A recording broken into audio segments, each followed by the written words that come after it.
Good evening, a very good evening to our most revered Guruji, Dr. Ashok Kumar Mohanty sir, Dr. Malendra Rao sir, Dr. Narendra Gupta sir, Dr. Mahesh Chandra sir, our most senior and respected mentor, Dr. Manu Jaiswal sir, Dr. Deep Jani sir, Dr. M.B. Mahadik sir, Dr. S. Anand sir, Dr. Shashikant Shinde sir, और हमारे सभी respected IHF family members।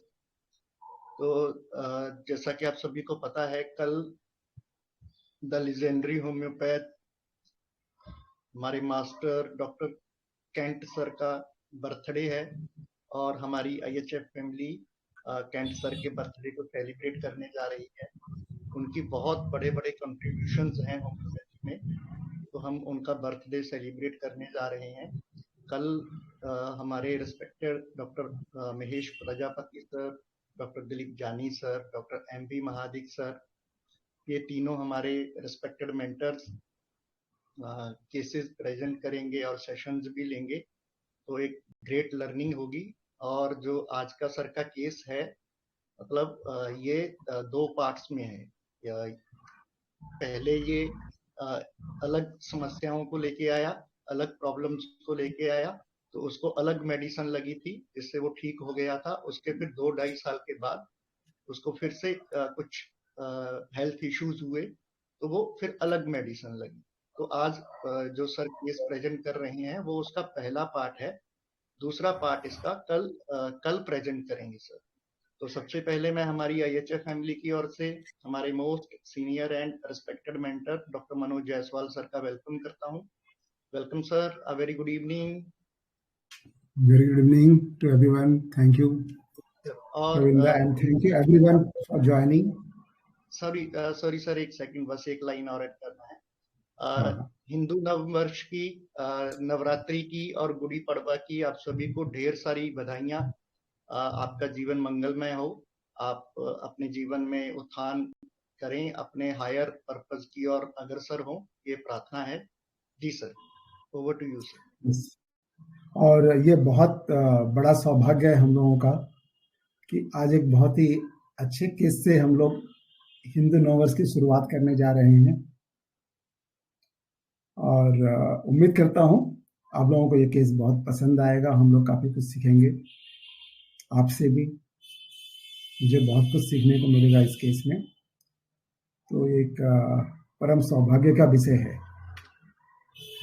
तो हिंदू नववर्ष की और बाकी जो त्यौहार हैं उसकी शुभकामनाओं के साथ, और कल ईद है ना, तो उसकी भी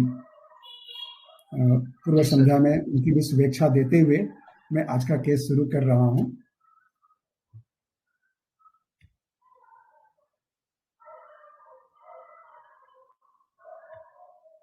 तो यह जो केस है एक डिप्रेशन का केस है। तो इसको शुरू करने के पहले a lot of gratitude to our masters Dr. Samuel Frederick Hahnemann, जिनके कारण से आज हम सभी यहाँ हैं, जिन्होंने एक ऐसी पैथी का इजाद किया जो आज मानव के स्वास्थ्य को पूरी तरह से सही करने में सक्षम है। और gratitude to our master Kent, जिनका एक अभूतपूर्व योगदान है होम्योपैथी में। ग्रेटिट्यूड टू आवर बहुत ही प्यारे लवली मुस्कान वाले मोहंती सर, जिन्होंने बहुत छोटी बारीकियां जो है माइंड सिम्टम की हमें सिखाई है। And our Mahesh Chandra sir, जो ओलेसली उनके ज्ञान का तो भंडार जिसे बोलते हैं कि अनंत है, बहुत ही जिसकी कोई कल्पना नहीं कर सकता, उस तरह का ज्ञान है इनको और सबको बताते हैं। तो इनसे हमें बहुत गूढ़ चीजें सीखने को मिलती हैं, तो इनके प्रति अ लॉट ऑफ ग्रेटिट्यूड। और इसके अलावा gratitude to Rao sir and gratitude doctor Abhay Kumar sir, जिसके कारण से मेरे जिंदगी में एक टर्निंग पॉइंट था उनसे मिलना, और मैं इस माइंड सिम्टम में आया। तो अपने सभी गुरुओं के प्रति ग्रेटिट्यूड करते हुए आज का केस शुरू करते हैं। So I was called to see a very beautiful lady, fair and tall, with a beautiful smile for some depression problem and irregular menses. She has been taking Yasmin for 4 years. She has irregular menses since 4 years and Pap smear was positive. By profession, she was a businesswoman, has diamond jewelry business, and this is my second visit to her house. The first time I went to see her father suffering from a cardiac problem and forgetfulness. At that time, she wore a golden ring, golden bangles, and beautiful earrings and a nose pin. And she was talking in a very stylish way, with eyebrow movement, in this way. So, as I went there, I saw the very gloomy face, and the picture of the father was kept there in a corner with a garland. Agarbatti essence were present in all over the atmosphere, and her 15-year son was sitting nearby her, and it was shocking to me also. Looking at her, I asked, "Yeh kab hua?" So 15 दिन पहले अचानक chest में दर्द हो गया। Nursing home में जाते जाते रास्ते में ही इनकी सांस बंद हो गई and she started weeping. So I asked, "Now what is the problem with you?" तो मैंने अपने पिता की डेथ के बाद बिल्कुल टूट गई हूं मैं। किसी भी काम में मन नहीं लग रहा है। अपने डायमंड शॉप में भी जाने का मन नहीं कर रहा। अभी तक गई ही नहीं। खाने पीने की भी इच्छा नहीं होती। मन को समझाती हूं कि खाएगी पिएगी नहीं तो कैसे चलेगा। ऐसा लगता है अब मुझे प्यार करने वाला कोई नहीं रहा। फिर पापा की तस्वीर को देखकर फिर रोना आता है। तो मैंने पूछा, आपके मन में क्या चल रहा है बताइए। तो पेशेंट ने बोला कि पापा मेरे बहुत बड़े सहारा थे। मेरे लव मैरिज के टूट जाने के बाद उन्होंने मुझे संभाला भी। इनके जाने के बाद मैं बहुत अकेली पड़ गई हूं। मन में आता है सुसाइड कर लूं। मैं अपने माता पिता की इकलौती संतान हूं। पापा ने मुझे लड़कों की तरह बड़ा किया है। घर में मेरी ही चलती है। सो आई आस्क्ड, जब लव मैरिज किया था तो डिवोर्स क्यों हुआ? तो पेशेंट ने बोला कि शादी के बाद मेरे पति मुझे लेकर बहुत पॉजिटिव हो गए थे। कहीं भी आओ जाओ तो उनके साथ ही जाना पड़ता था, अकेले छोड़ते ही नहीं थे। यहां पर काम, यहां तक कि कम गाड़ी में भी यदि जा रहे हैं तो यदि मैं थोड़ा सा पीछे मुड़ के देख लेती थी तो उनको लगता था मैं किसी दूसरे पुरुष को देख रही हूं।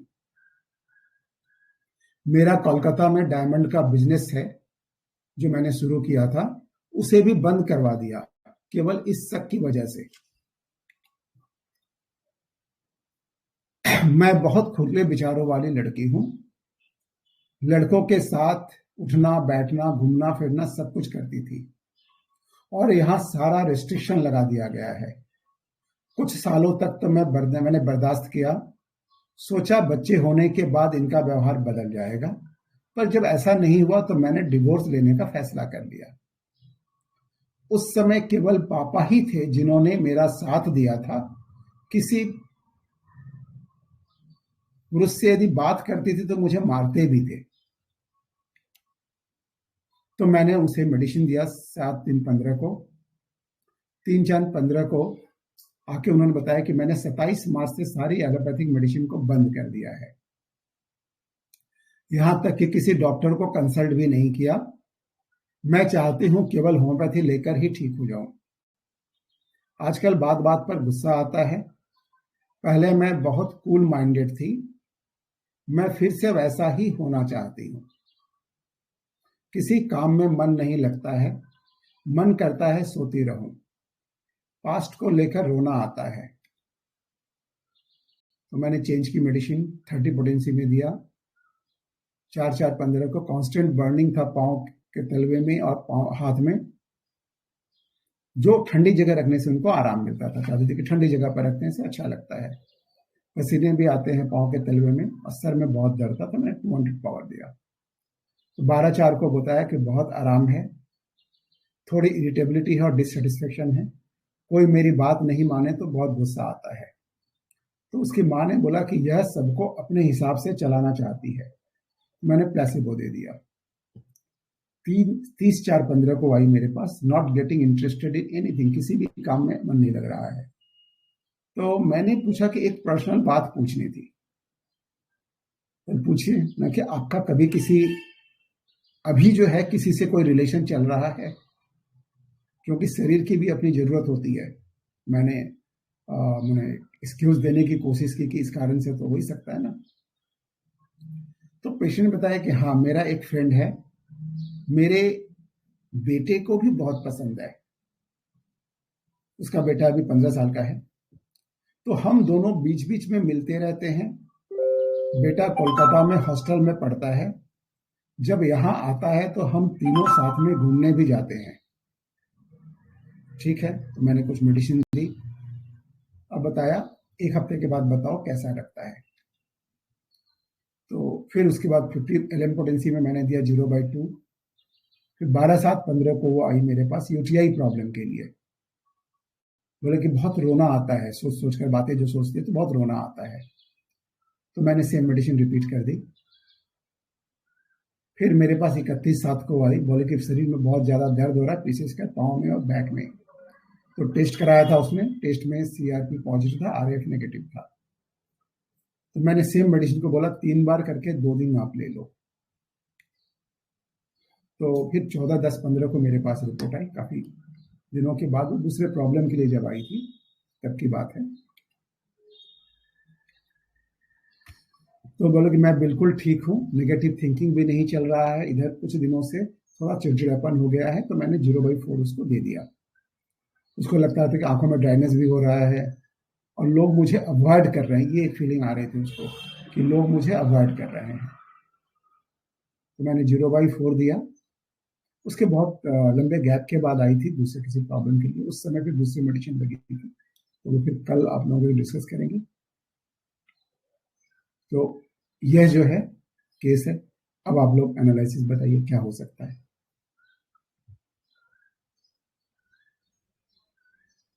जी प्लीज कुछ मेंबर्स जल्दी जल्दी ऐड कीजिए, क्योंकि आज का सेशन थोड़ा लंबा होने वाला है।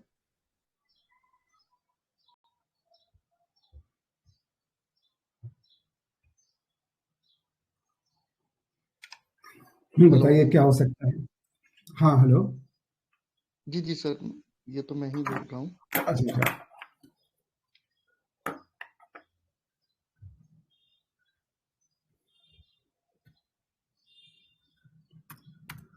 हेलो सर, जी गुड इवनिंग जल्दी सर। से। हाँ, very good good evening evening. Sir. Sir ये नेट्रमूर है क्या सर? रूब्रिक लिए sir, element death of love one, libertinism, anger, trifles, light desire for sir, तो नेट्रमूर आ रही है सर। बहुत बढ़िया, वेरी नाइस।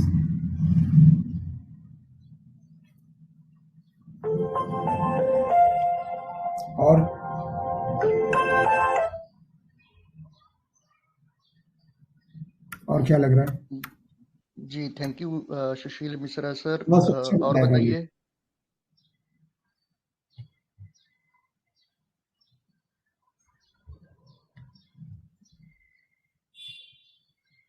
जी और बताइए।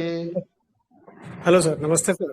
हाँ, नमस्ते। सर सर मुझे तो शुरुआती उसमें इग्निशिया का फील आया, यहाँ पे शायद पहली मेडिसिन इग्निशिया दी हो सकती है, क्योंकि जब आप गए तो उस वक्त जो स्थिति थी, उनके फादर की डेथ हो गई थी यस और वो यस थोड़ा यस। डिसकंसर्टेड सी मुझे लग रही थी। तो मुझे लगा कि आपने शायद पहली मेडिसिन इग्निशिया ही दी होगी। बाकी उसके बाद वाली ओवरऑल जो थी फील, वो उसकी, क्योंकि आपने जो लुक बताया उसका, पहली बार आप जब गए थे उस तरीके से, तो वो देखने पे थोड़ा कॉकेटिश जैसा फील आया। बाकी डिक्टेटोरियल बाद में उनकी मदर ने भी बताया, और वो भी चाहती है क्योंकि वो अकेले लड़की थी और उसका इस तरीके से लालन पालन हुआ था, तो लिहाजा वो उसका स्वभाव भी हो गया होगा। तो बाद बिल्कुल वाला जो पोर्शन था और बाद वाली मेडिसिन, वो मुझे सर थोड़ा लैकेसिस का फील आया, एनिमल रेमेडी लगी, और उसमें लैकेसिस का फील मुझे ज्यादा आया सर। बहुत बढ़िया, वेरी नाइस।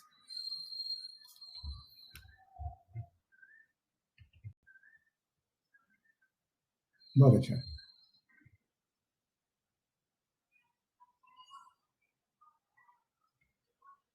और नमस्ते सर। हाँ नमस्ते। और बताइए। हाँ सर, इसके जो एलिमेंट्स है उनके पिताजी की डेथ होने के बाद चालू हो गए। वो खुद को अनलोड फील कर रही है, अकेली फील कर रही है कि उसको प्यार करने वाला कोई नहीं रहा। और यस। एक उसको रिस्ट्रिक्शन नहीं चाहिए, वो खुले दिल से जीना चाहती है। तो सर पहले तो और थोड़ी सी स्वभाव से उसके माँ ने बताया कि भाई घर में इनकी ही चलती है समझो।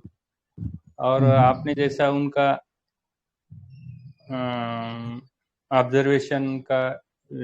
ऑब्जर्वेशन डिस्क्राइब किया, तो उसके पूरा एनालिसिस करने के बाद मुझे प्लैटिनम का फील आया, फ्लैट का। प्लैटिनम। हाँ। और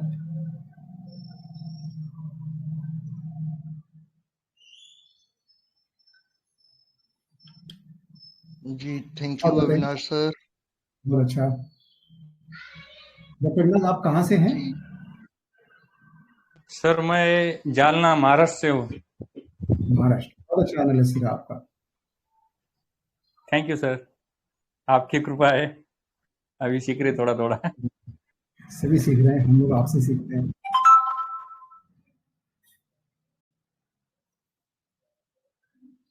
और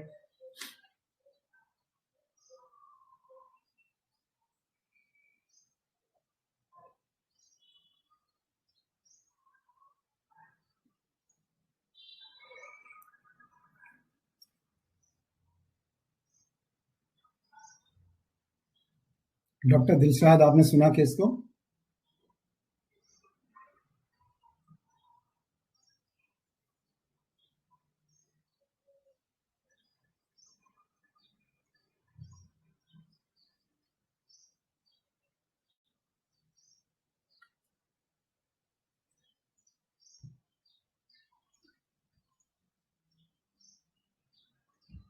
और कोई बताएंगे या फिर मैं डिस्क्लोज करूं? क्या बात है, बहुत कम लोग पार्टिसिपेट कर रहे हैं।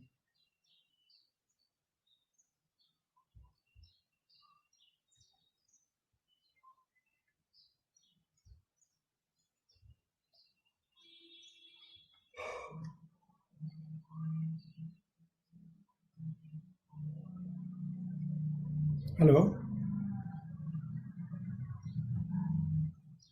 जी सर। जी और बताइए, और कोई ऐड करना चाहते हैं?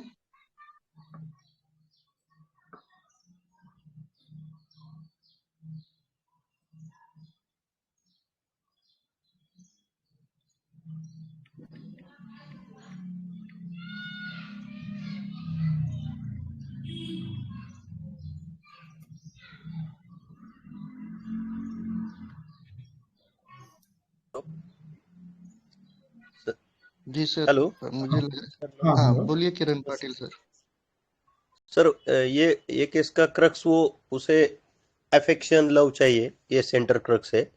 और हाँ उसके फादर की डेथ हो गई है, और उसका प्रेजेंटेशन जो आपने पहले उनके फादर को जब आप विजिट करने गए तब का जो प्रेजेंटेशन बताया कि वो गोल्डन रिंग्स वगैरह सब पहना है, तो वो उसका रिच प्रेजेंटेशन था वो।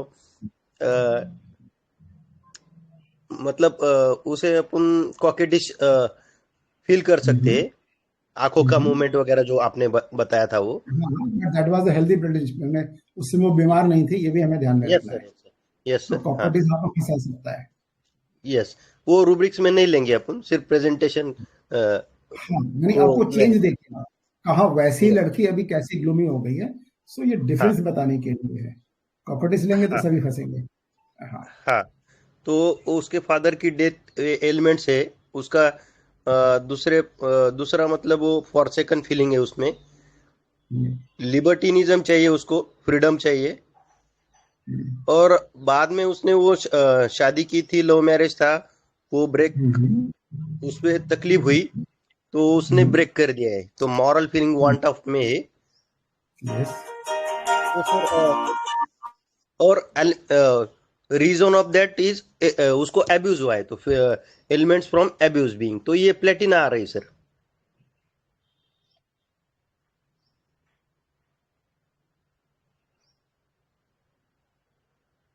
डिक्टेटोरियल भी एक रूब्रिक कवर किया है उसमें।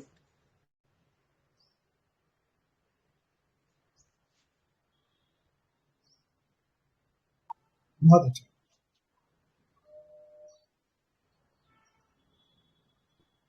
बढ़िया analysis, thank you Karan Patil sir. हाँ थैंक यू जी, सर जी, और थैंक यू। बताइए।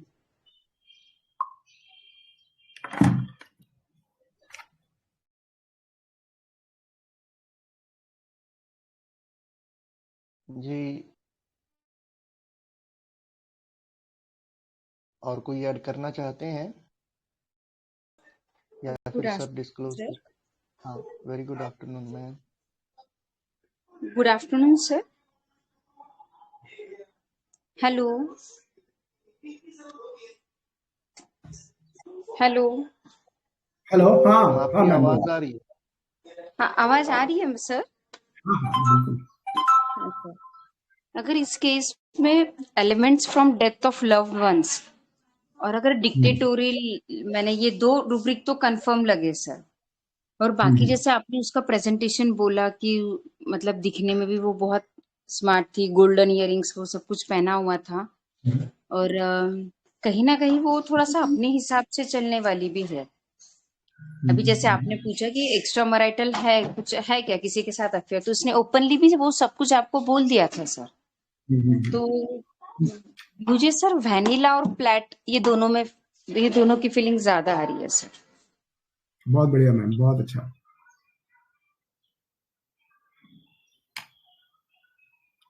वैनिला हेलो क्यों सर। लगा आपको?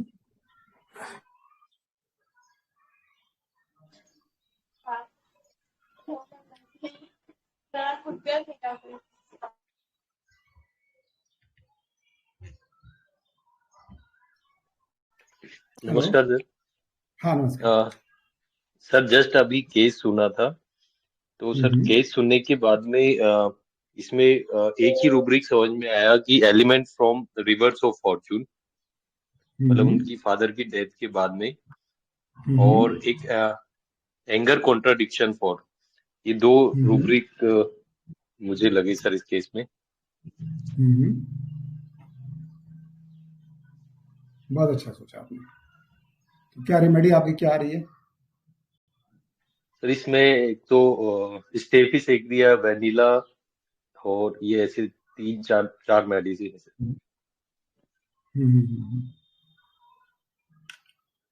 यस।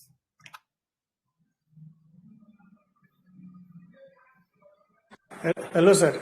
सर मुझे तो ये लग रहा है sir, elements from death of loved one, ये तो बहुत मतलब इस टाइप का रूब्रिक हो गया ना। ये तो अभी हुआ है ना उसकी फादर की डेथ, जो आपने बताया, जो आप देखने गए। तो बस ये बस। एलिमेंट, ये सर एलिमेंट वहां, इसको तो पहले से है ना दिक्कत, तो हम इसको कंसीडर कैसे कर सकते हैं अभी फिलहाल? नहीं, मैंने पहले से नहीं देखी। इसको तुरंत वाली डिप्रेशन फादर के बाद आया है। इसको डिप्रेशन की प्रॉब्लम फादर के डेथ के बाद हुई है, तो ये करंट है ना अभी। सर ओके, मुझे लगा कि ये पहले से है इसको, इसलिए मैंने अभी। Okay sir. हाँ।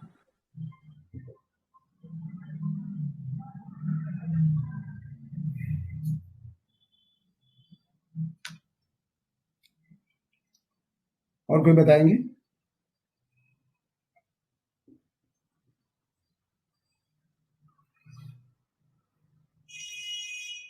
वो अभी डिस्क्लोज करें। अभी तक रेमेडी फ्लोर पे नहीं आई है, लेकिन आसपास बहुत लोग गए हैं।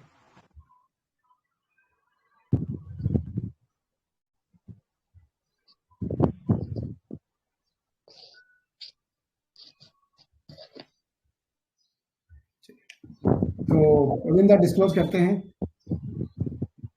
फिर जर्नी भी बतानी है, टाइम लगेगा उधर। और कोई बताना चाहते हैं, अपना शेयर करना चाहते हैं तो जल्दी से, बस 3 मिनट के अंदर हम लोग करेंगे। 35 से शुरू करेंगे। सर इसमें elements from depth of loved one है। दूसरा जी है बिल्कुल उसने कहा सुसाइडल थॉट्स है उसके, मरने यस की इच्छा करती। हाँ ठीक है और तीसरी सर एक ट्यूटोरियल है, और इसमें लव डिसअपॉइंटमेंट है सर। इसको जो शादी हुई इसके बाद फिर इसको वहां पे वहां भी प्रेम नहीं पाई, या फादर चले गए, फादर से भी प्रेम नहीं मिला इसको। अगर हस्बैंड से इसको उम्मीद थी, वहां भी इसको पोजीशन में रखा गया, और उसके पोजीशन होने के बाद जब डाइवोर्स हुआ अपने पापा के पास आई, पापा भी चले गए इस पर करके। इसका कहीं इसको जो कंप्लीट इसको लव नहीं मिल पाया। तो साइडल thoughts elements of depth sir हमारा आरएमयू नेटम आ रही है। ठीक है, बहुत बढ़िया, बहुत सुंदर।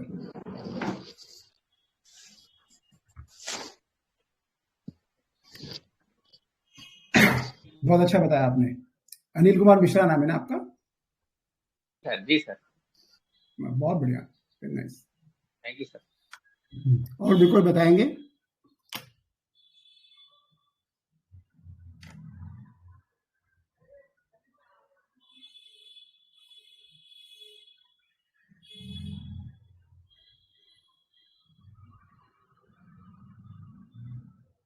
तो चलिए, बहुत अच्छा इनपुट रहा।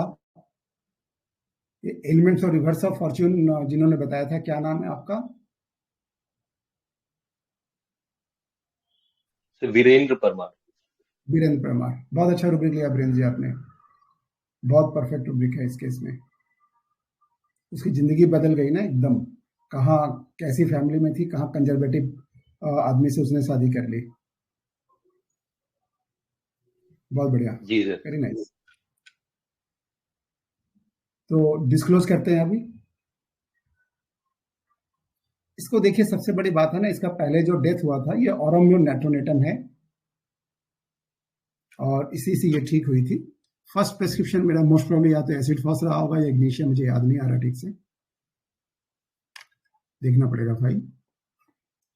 तो इसको जो है, जो सबसे मेन रूब्रिक था, elements of the death of loved ones and sadness, grief after, and sadness alone being solitude aggravation. वो अकेली हो गई ना, उसे क्या बोला कि अब मैं एकदम अकेली पड़ गई, मुझे प्यार करने वाला कोई नहीं रहा। Weeping alone being aggravation. और नेचर कैसा उसका? डिक्टेटोरियल। और बहुत अच्छा रूब्रिक मैंने नहीं लिया था, elements of reverse of Fortune. जैसे ही शादी की उसकी पूरी जिंदगी बदल गई थी, लेकिन फिलहाल करंट जो उसकी प्रॉब्लम है वो है उसके डेथ ऑफ लव्ड वन के कारण से। तो हुआ क्या है कि ये इतनी ज्यादा उदास हो गई है, किसी भी काम में मन नहीं लग रहा।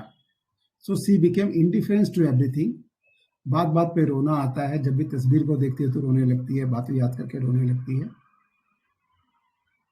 Weeping involuntary, weeping easily and offended easily, बहुत जल्दी गुस्सा हो जाता है।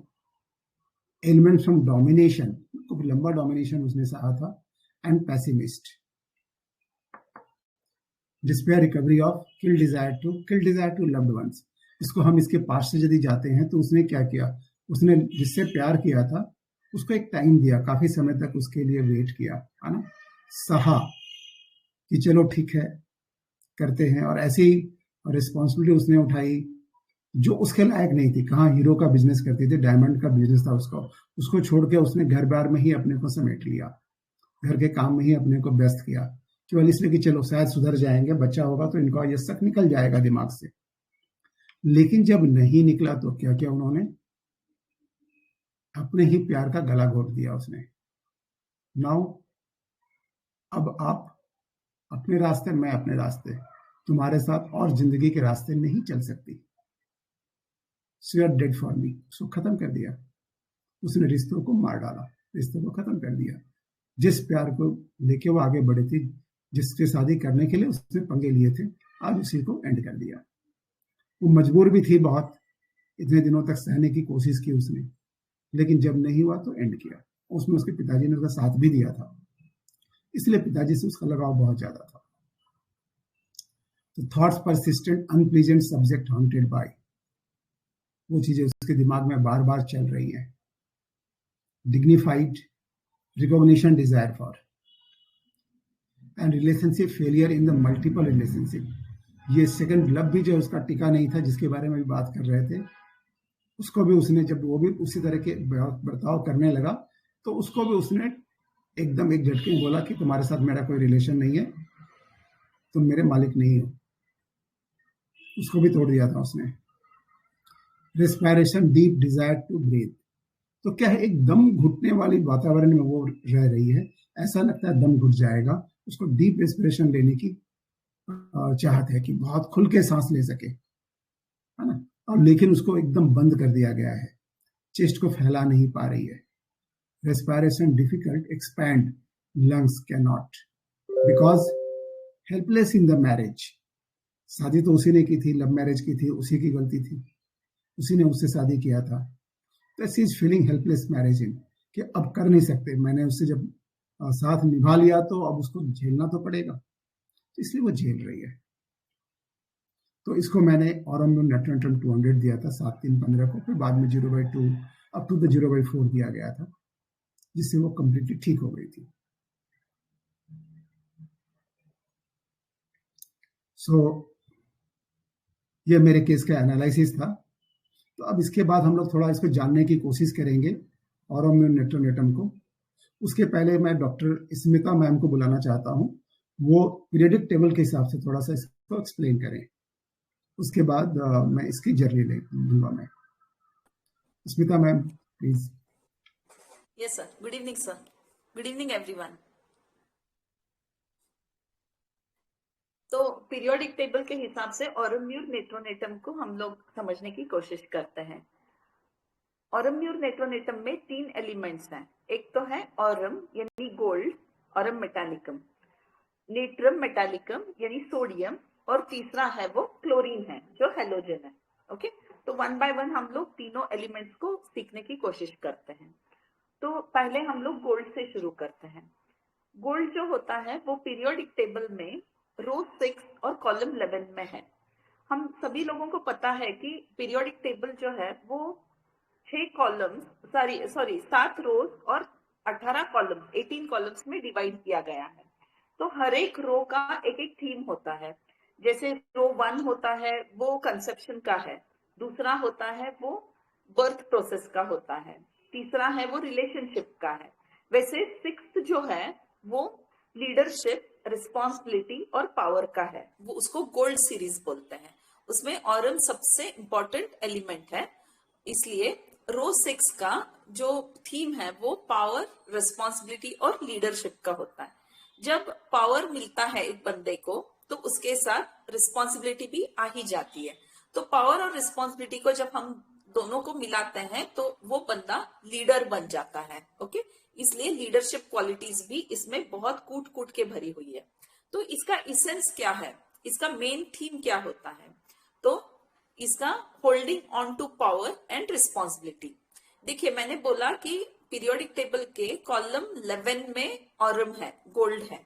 तो 18 कॉलम्स को अगर हम लोग इक्वली डिवाइड करते हैं तो 10th कॉलम जो है ये पीक होता है। जैसे अब हम लोग समझे कि जो रो 6 है ये पावर और रिस्पॉन्सिबिलिटी का सीरीज है। तो फर्स्ट कॉलम से पावर और रिस्पॉन्सिबिलिटी की शुरुआत होती है और 10th कॉलम में उसका पीक होता है, यानी बंदा अपने पावर में, अपनी ड्यूटी में, अपने रिस्पॉन्सिबिलिटीज में, अपने रोल में सबसे सक्सेसफुल बन गया है, वो 10th कॉलम का एलिमेंट होता है। और 11th कॉलम में क्या होता है, जो सक्सेस उसने ऑलरेडी अचीव किया है उसको बस आगे चलाना है।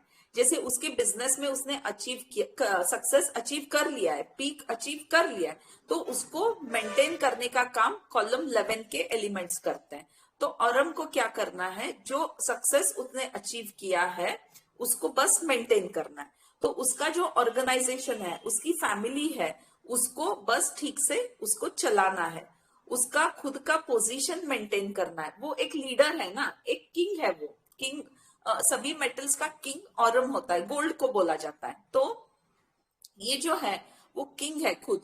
तो एक पोजीशन उसने जो उसको मिली है, उसने उसके लिए बहुत हार्डवर्क करके उसने उसको अर्न किया है, उसको मेंटेन करना है। तो ये लीडरशिप वाले पोजीशन को, अपने ऑर्गेनाइजेशन को, अपने घर को एकजुट के रखने के लिए, उसको खूब चलाने के लिए वो दिन रात मेहनत करते रहता है।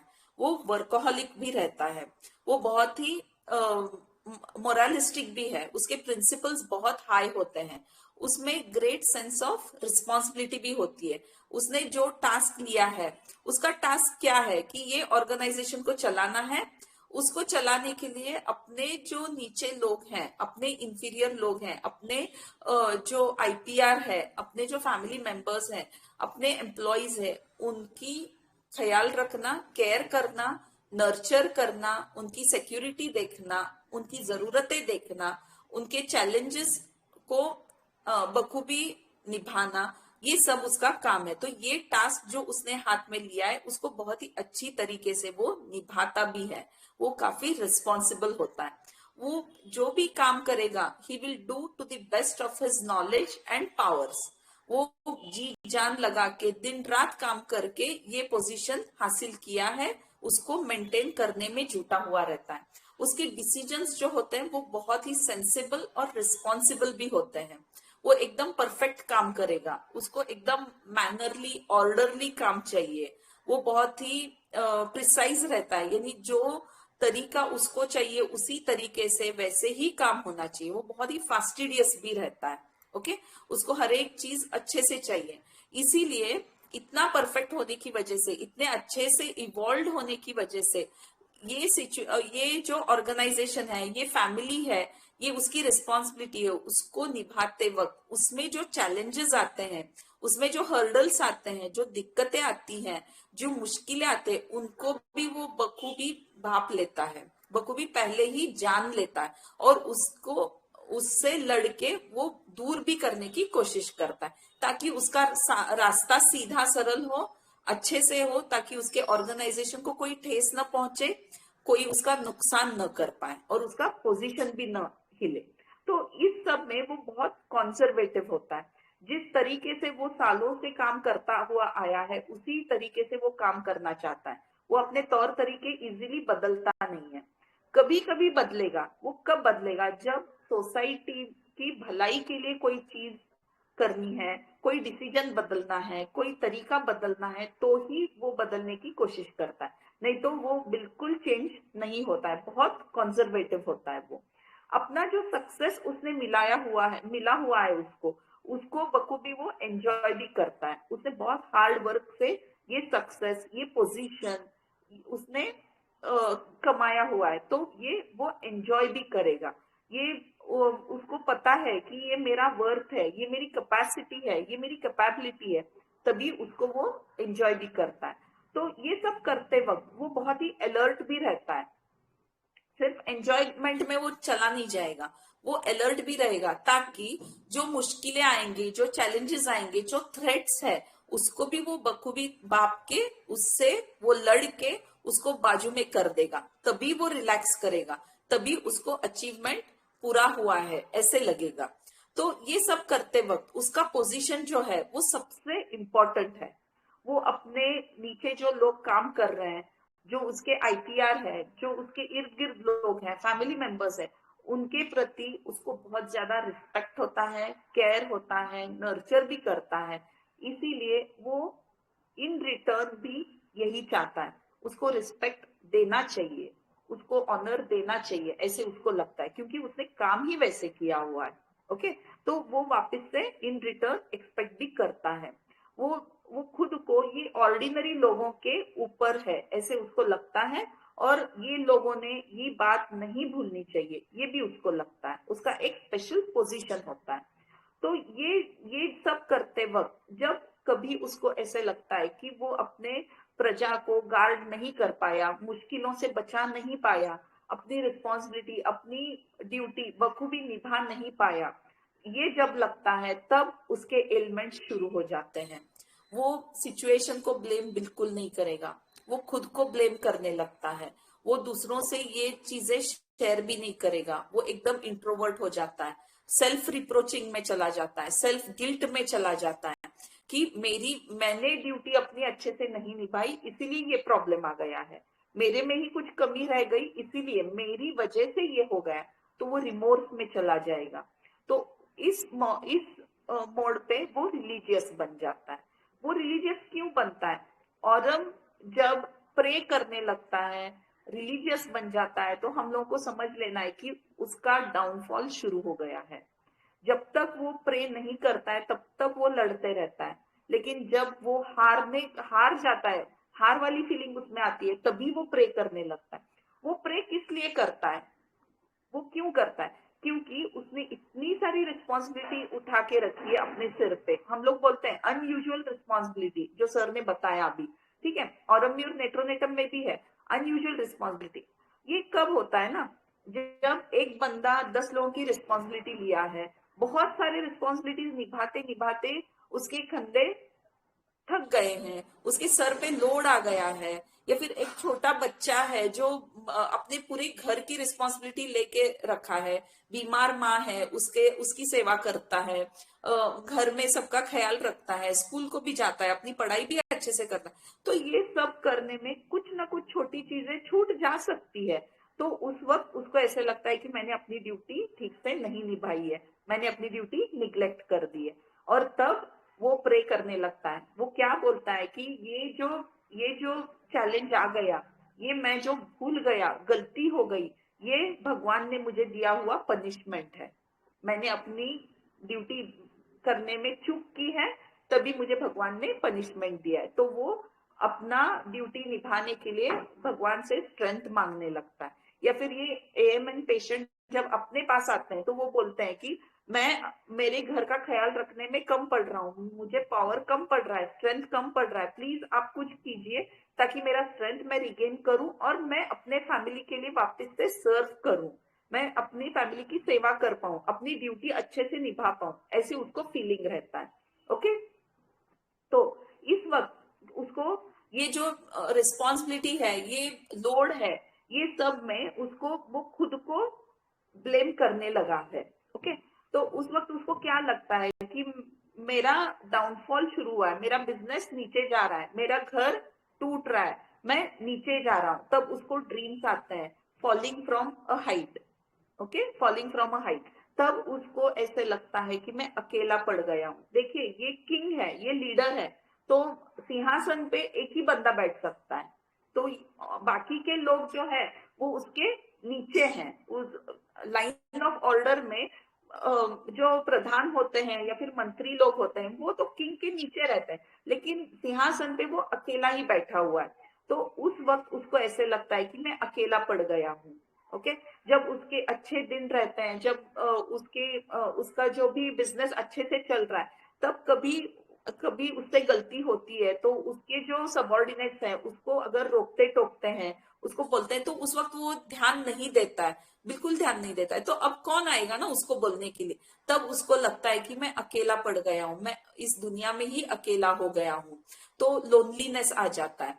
तो उस वक्त वो डिप्रेशन में चला जाता है, वो ब्रूड करने लगता है, उसमें सुसाइडल थॉट्स आने लगते हैं, और वो सुसाइड कैसे करने की कोशिश करता है? एक तो बिल्डिंग से छलांग लगाएगा, जैसे उसको ड्रीम्स आते हैं फॉलिंग फ्रॉम अ हाइट, या फिर वो रेलवे की पटरी पे कूद पड़ेगा, या फिर कार के सामने आ जाएगा, ऐसे वो करके, ताकि एक इसमें उसकी ये खत्म हो जाए, लाइफ खत्म हो जाए, ऐसे उसको लगने लगता है। ओके, तो ये ऑरम के बारे में है।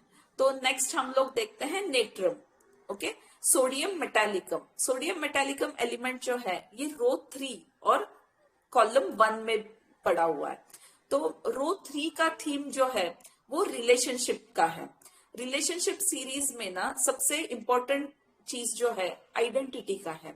रो 1 में कंसेप्शन हो गया, रो 2 में प्रेगनेंसी हो गई, डिलीवरी हो गई, बच्चा पैदा हो गया, उसका नामकरण हो गया, रो 2 खत्म होता है। रो 3 में आइडेंटिटी, एग्जिस्टेंस तो मिल गया, लेकिन अभी आइडेंटिटी बनना बाकी है। आइडेंटिटी ये एक रिलेटिव टर्म होता है, यानी क्या होता है, ये किसका बच्चा है, ये किसका नवासा है, ये किसका स्टूडेंट है, ये किसका फ्रेंड है, तो ये रिलेटिव टर्म होता है आइडेंटिटी।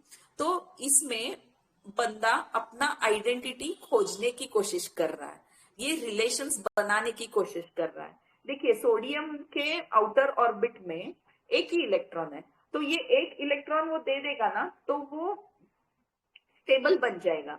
तो इसलिए वो बहुत उतावला रहता है कि ये एक इलेक्ट्रॉन मैं दे दूं तो मैं स्टेबल बन जाऊं, और वो कॉलम 1 में होने की वजह से वो अभी बहुत ही नौसिखिया है, उसको आता नहीं है रिलेशनशिप बनाना कैसे होता है, क्या होता है, ये उसको पता नहीं है, इसलिए वो बहुत इंस्टिंक्टिव रहता है, इम्पल्सिव रहता है। जैसे मूवीज में दिखाते हैं लव एट फर्स्ट साइट, यानी वो सोचता ही नहीं है सामने वाला कौन है, कैसा है, इसकी जरूरत है क्या है, वो सामने वाले बंदे की जरूरत है क्या है, ये कुछ सोचता नहीं है, एकदम से रिलेशनशिप में पड़ जाता है।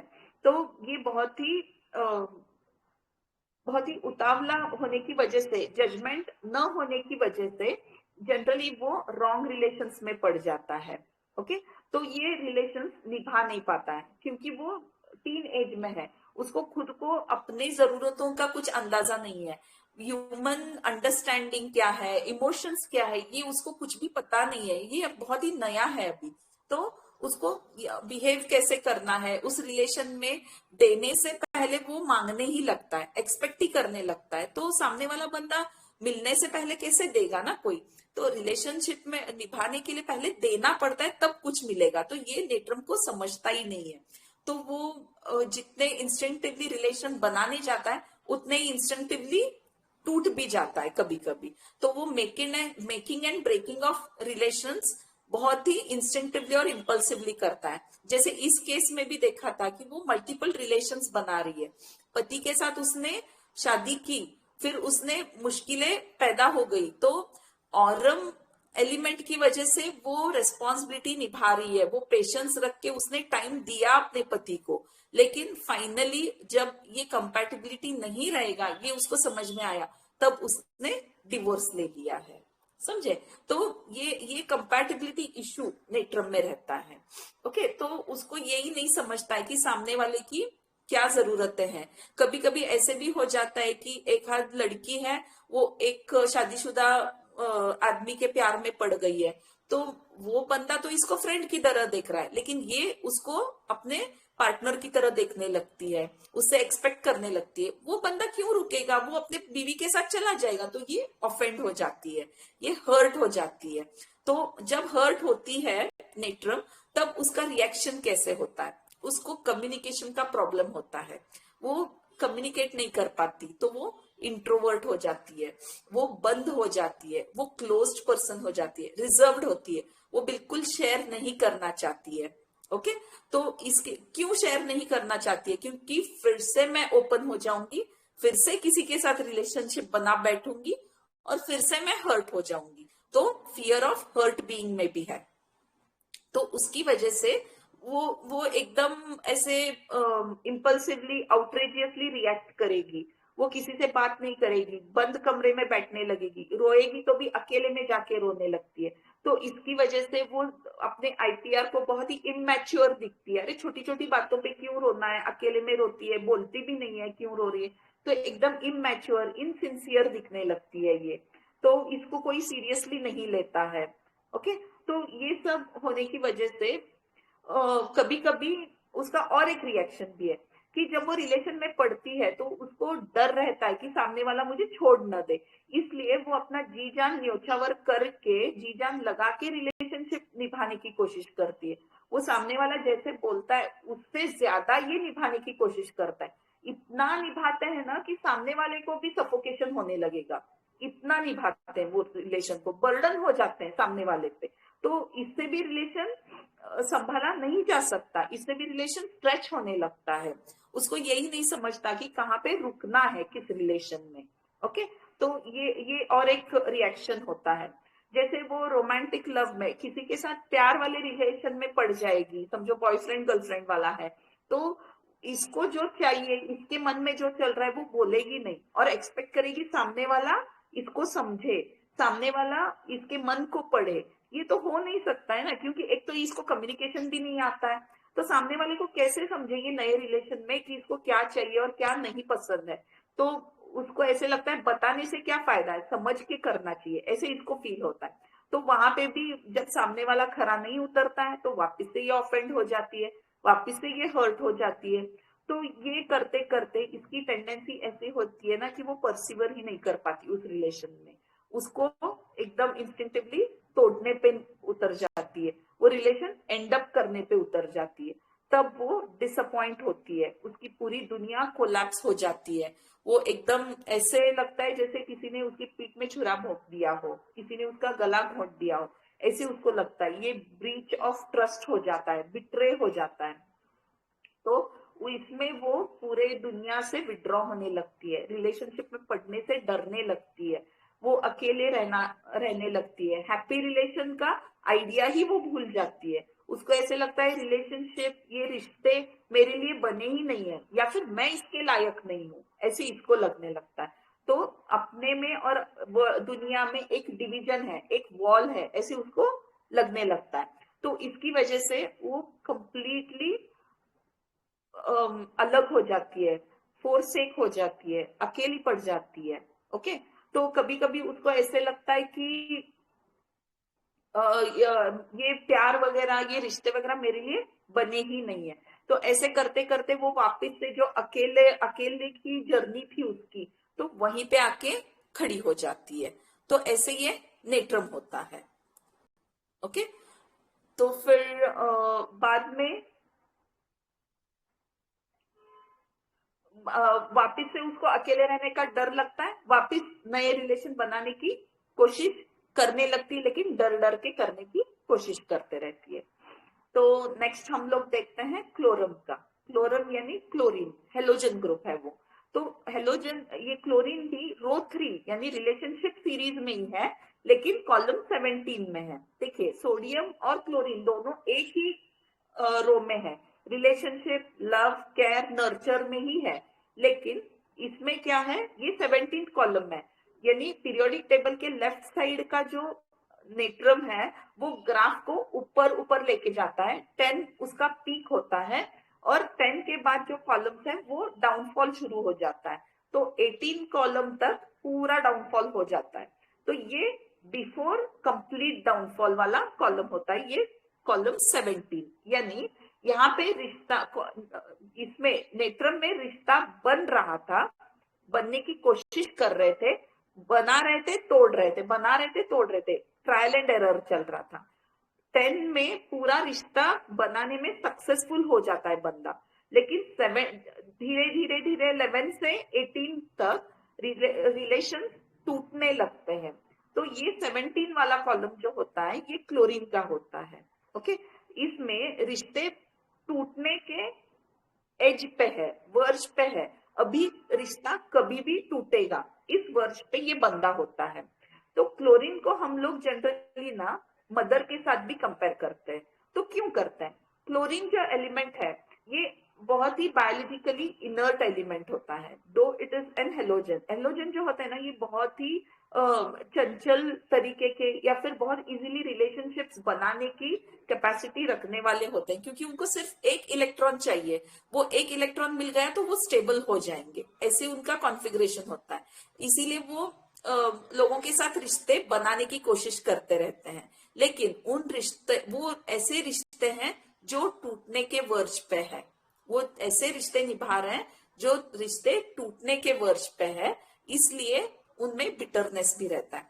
तो क्लोरीन जो गैस है ये बायोलॉजिकली इनर्ट बोला जाता है। क्लोरीन का मेन रोल क्या है? वो अपने बॉडी में इलेक्ट्रोलाइट बैलेंस बना के रखता है। ठीक है, इलेक्ट्रोलाइट बैलेंस बना के रखता है। तो देखिए, अपने लाइफ में माँ का रोल जो है, घर का पूरा बैलेंस माँ बना के रखती है। किसकी क्या जरूरत है, किसकी क्या स्ट्रेंथ है, किसकी क्या वीकनेस है, अगर बीमार पड़ गए तो किसकी क्या जरूरत होती है, पापा को किस चीज की जरूरत है, दादी को क्या चाहिए, तो हर एक को समझ के लेने वाली ये माँ होती है। ठीक है, हर एक के लाइफ में। तो ये मदर जो होती है ना, ये सिर्फ माँ ही, ये मदरली फिगर के बारे में बोल रही हूँ मैं, माँ एक्चुअल माँ के बारे में नहीं। कभी कभी किसी के लाइफ में भाई माँ का रोल निभा सकता है, किसी किसी के लाइफ में डैडी माँ का रोल निभा सकते हैं। जैसे इस केस में उसके पापा जो थे, देखिए वो लेडी ने क्या बोला कि इसकी लव मैरिज थी, जब डिवोर्स हुआ एक लेडी का जब डिवोर्स होता है तो उसकी माँ सबसे ज्यादा इमोशनल सपोर्ट देती है, लेकिन यहाँ पे क्या था, उसके डैडी उसके सर्वस्व थे। तभी उसके डैडी के इंतकाल के बाद वो डिप्रेशन में चली गई। वो बोल रही थी कि मेरे डैडी इकलौते थे जो मुझे सपोर्ट करते थे, हर तरह से केयर करते थे, यानी उसके लाइफ में वो मदरली फिगर उसके डैडी थे। किसी के लाइफ में हस्बैंड हो सकते हैं, किसी के लाइफ में मदर इन लॉ हो सकती है, तो हम लोग क्लोरीन को मदरली फिगर के साथ कंपेयर कर रहे हैं। ओके, तो वैसे ही समिंदर जो होता है, समिंदर भी देखिए माँ के जैसे सब गंदगी अपने पेट में रख के पूरे अपने आजू बाजू के एनवायरनमेंट को क्लीन करने की कोशिश करता है। जब लहरें आते हैं समुद्र के, तो जो किनारे पे जो भी गंदगी पड़ी है, जो भी कुछ फैला है, वो पूरा अंदर समा लेता है और क्लीन कर देता है। वो लहरें देख के हम लोगों को कितना अच्छा लगता है। तो वैसी ही माँ होती है, हर एक का वीकनेस जो है, हर एक की गलती वो अपने पेट में रखती है और वापिस से हंसते अपने रिश्ते निभाते रहती है।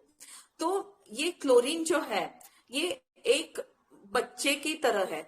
जो बच्चा, आप समझिए एक बच्चा पैदा हुआ है, प्री मैच्योर है, और उसको इंक्यूबेटर में रखा गया है। उसकी माँ है, लेकिन उसके साथ है क्या? वो नहीं है, वो बाहर बैठी है। इसको एनआईसीयू में एडमिट किया है।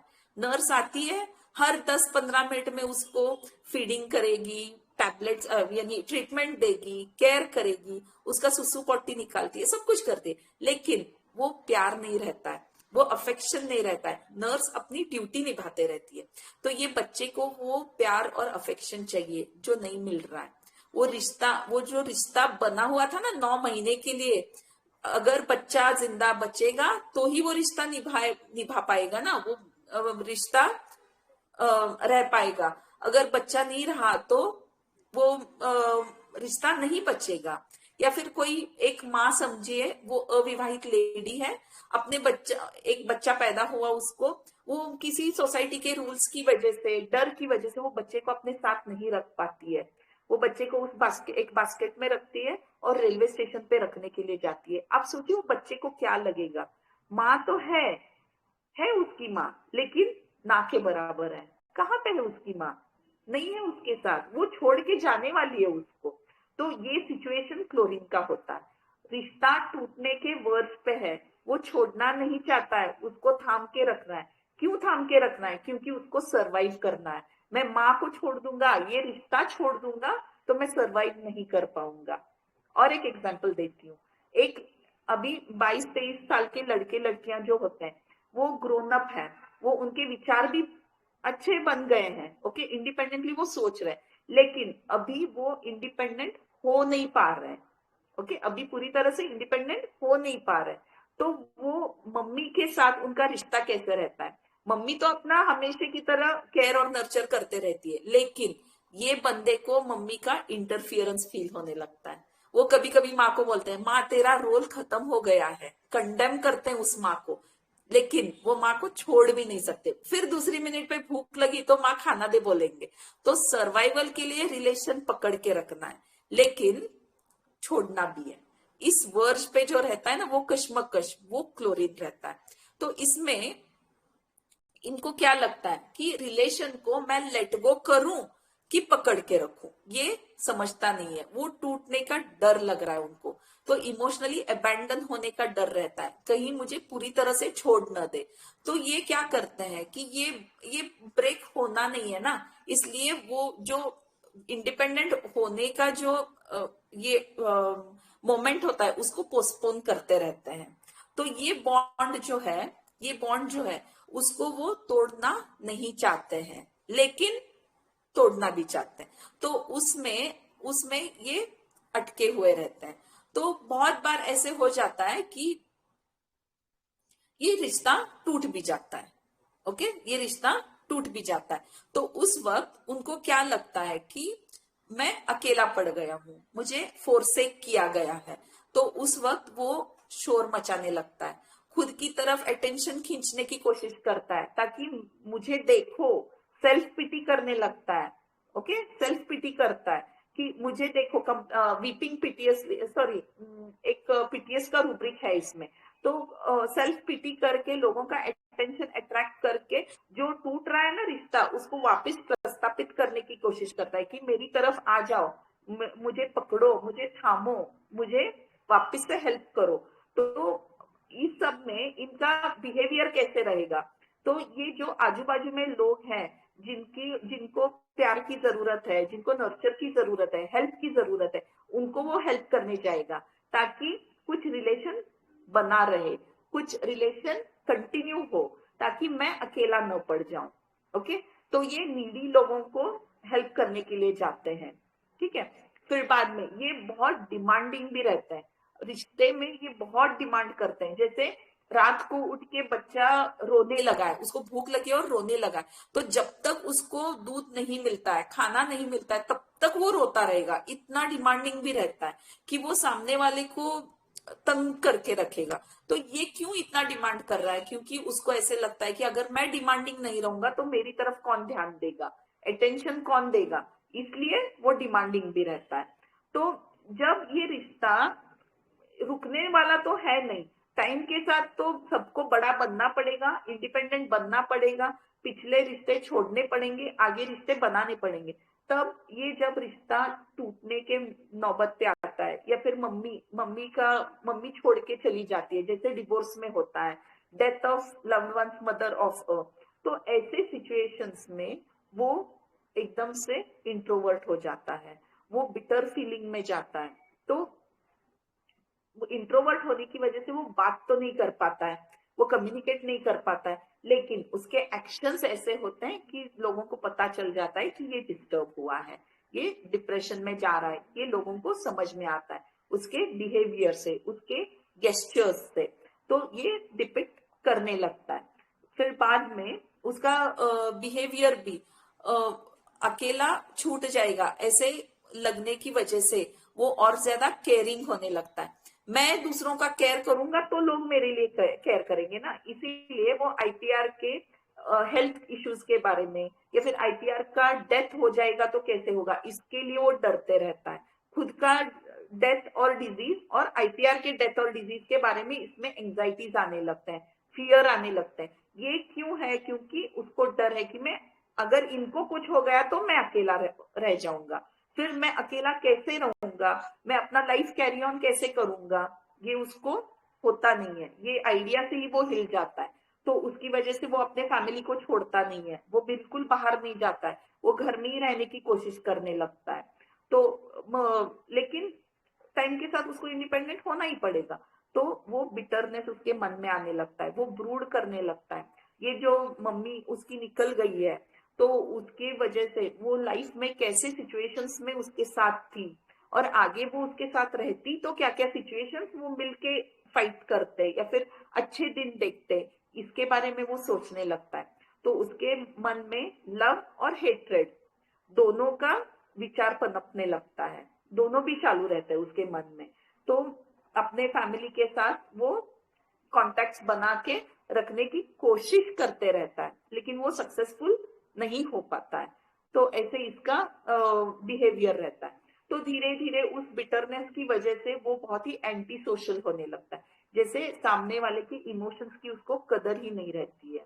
फॉर एग्जाम्पल, अगर मम्मी का डिवोर्स हुआ है, मम्मी डैडी का, और मम्मी उसको छोड़ के चली गई है, तो इसके मन में वो बिटरनेस रहता है कि माँ मुझे क्यों छोड़ के चली गई। तो मम्मी के इमोशंस को वो समझता नहीं है, सामने वाले को न डैडी के इमोशंस को समझता है, तुम्हारी वजह से वो छोड़ के चली गई, ऐसे भी बोल सकता है। तो वो बिटरनेस की वजह से, वो इमोशंस न समझने की वजह से वो आउटरेजियसली रिएक्ट करेगा। कोई वैलिड रीजन ही नहीं है उसके पास उसके बिहेवियर के लिए, वो सोशल कॉन्टैक्ट्स तोड़ देगा। वो जिस बंदे ने उसको ऑफेंड किया है उसका चेहरा भी नहीं देखना है, वो इतने हेट्रेड सिचुएशन में चला जाता है और वो एंटी सोशल बन जाता है। तो क्लोरीन का ऐसे बिहेवियर रहता है। तो अब इन तीनों एलिमेंट्स को ब्लेंड करके जो ऑरम्यूर नेट्रोनेटम का पिक्चर बनता है, वो हम लोग अभी आगे मनोज सर से सीखेंगे। That's all from my side, thank you.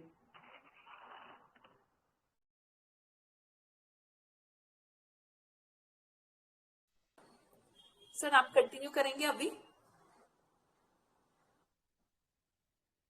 बहुत अच्छा बताया आपने। और उनका फाइनेंस इलेबोरेटरी फाइनेंस में चला जाता है मैनेज करने में, जहां वो फेलियर हाथ में लगता है। क्लोरीन तोड़ देना चाहता है जिसने रिश्ते को तोड़ दिया है, और नेटवर्क रिश्ते बनाना भी चाहता है इम्पल्सिवली। बहुत अच्छा, और केस के साथ बहुत अच्छा मैच कर रहा था। तो थैंक यू।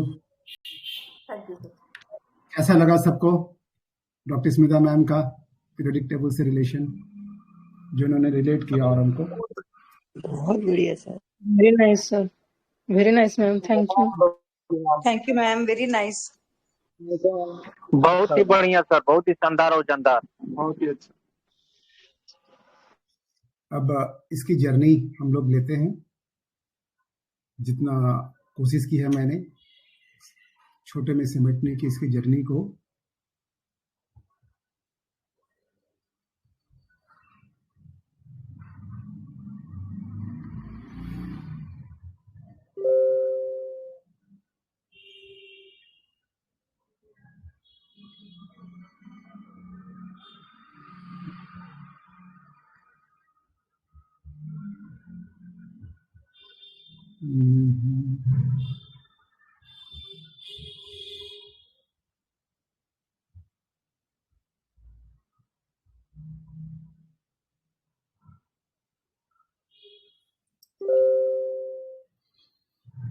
सो ऑरोम्यून नेट्रोनेटम को हम लोग जानने की कोशिश करते हैं थ्रू माइंड, है ना। सो अंडरस्टैंडिंग ऑफ ऑरोम्यून नेट्रोनेटम, if we see the causative factors of the AMN is the short form for the autoimmune nephronetum, we may find that this suffer a lot from silent grief like netromure, ignatia, etc., especially when badly treated by the boss in the office, husband or in-laws in the house. They are being dominated by the parents or the boss, and they are unable to open their mouth and bound to bear it silently. Situations ऐसी होती है कि कुछ बोल भी नहीं पा रहे हैं, उनको बर्दाश्त करना पड़ रहा है। And most of the time, their prestige is being injured time to time by abusing, scolding in front of others, like subordinates, children, etc. Office में है तो ऑफिस में कलीग के सामने डाल देते हैं। So this situation is just they're passing through such a situation where they are bound to keep their mouth shut. Situation ऐसी आ जाती है। They also suffer when not being loved by the parents, especially by mother. It hurts badly to the AMN personality. They are very sensitive to the abusive languages, to the rudeness, or when neglected by the IPR. They desire love, care, and respect from the loved ones. So we have the rubrics: elements from abused after being married in, elements from abused after being relationship in. कि relationship marriage में क्या है कि तोड़ नहीं पा रहे हैं, उससे निकल नहीं पा रहे हैं, कहीं ना कहीं कुछ लगता है कि नहीं थोड़ा मैनेज करें, थोड़ा मेंटेन करें, ये इनके दिमाग में हमेशा चलता रहता है। ठीक है। Ailments from the death of loved ones, ailments from the death of loved one's child of, ailments from death of loved one's parents or friends of, ailments from the death of loved one parents or friends of warm food aggravation. तो metaphorically हम लोग warm food को ऐसे समझ सकते हैं कि जैसे इसको कोई समझाने की कोशिश करता है, अरे कोई बात नहीं बेटा, चलो ठीक है, इससे इसको प्रॉब्लम और बढ़ती है, कंसोलेशन एग्रावेशन में पड़ा हुआ है, इसको कंसोलेशन नहीं चाहिए, सिंपैथी नहीं चाहिए। Element from discords between family, friends ones और वंस पेरेंट्स, अपने फ्रेंड्स से, पेरेंट्स से, यदि कोई डिस्कॉर्ड होता है, कोई झगड़ा होता है, झमेला होता है, उसके साथ भी इसकी प्रॉब्लम बढ़ती है।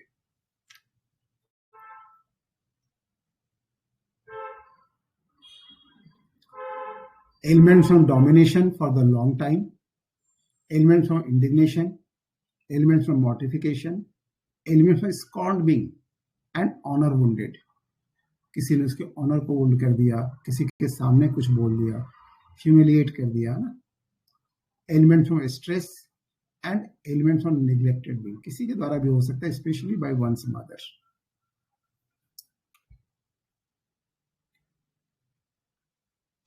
So because of all the conditions and situations, they become timid and yielding. They become suspicious to the people, and whenever they see the gossips of the people, they think that they are talking about them. उनके बारे में ही बात की जा रही है. So most of the time they feel shy and uncomfortable to go to the public gathering and talking with them. They usually adopt the way of pleasing.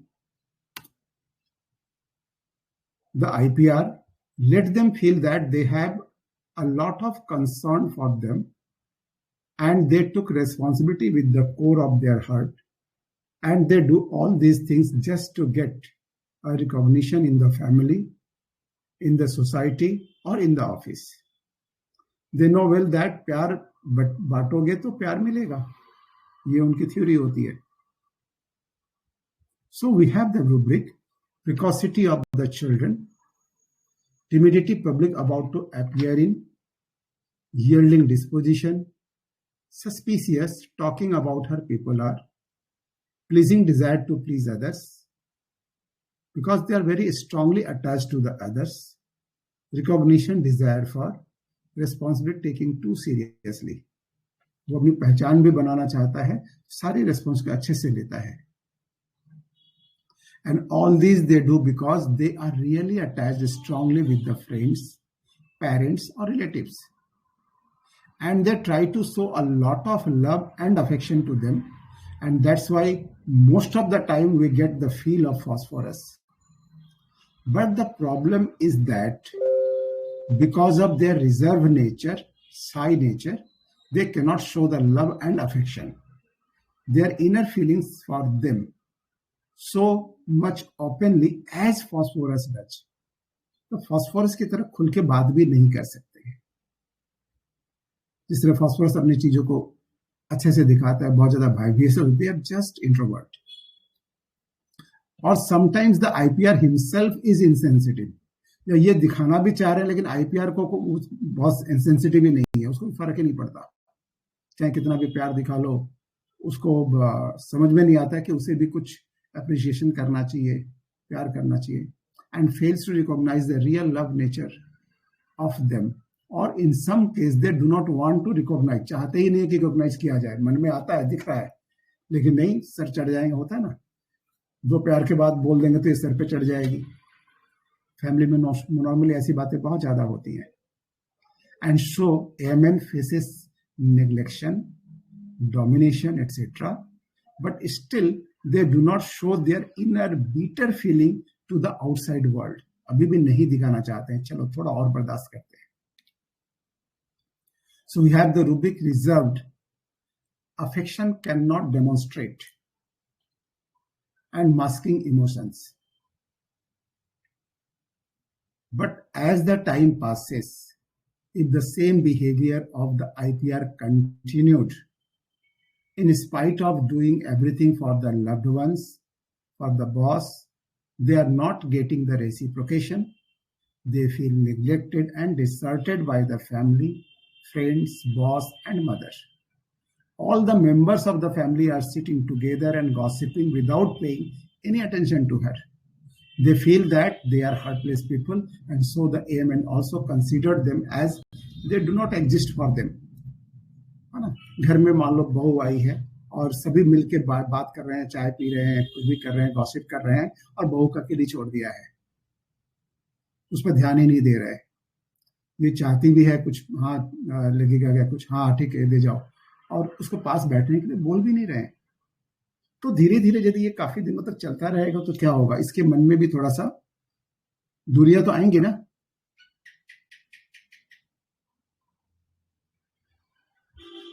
So delusion, neglected one is neglected.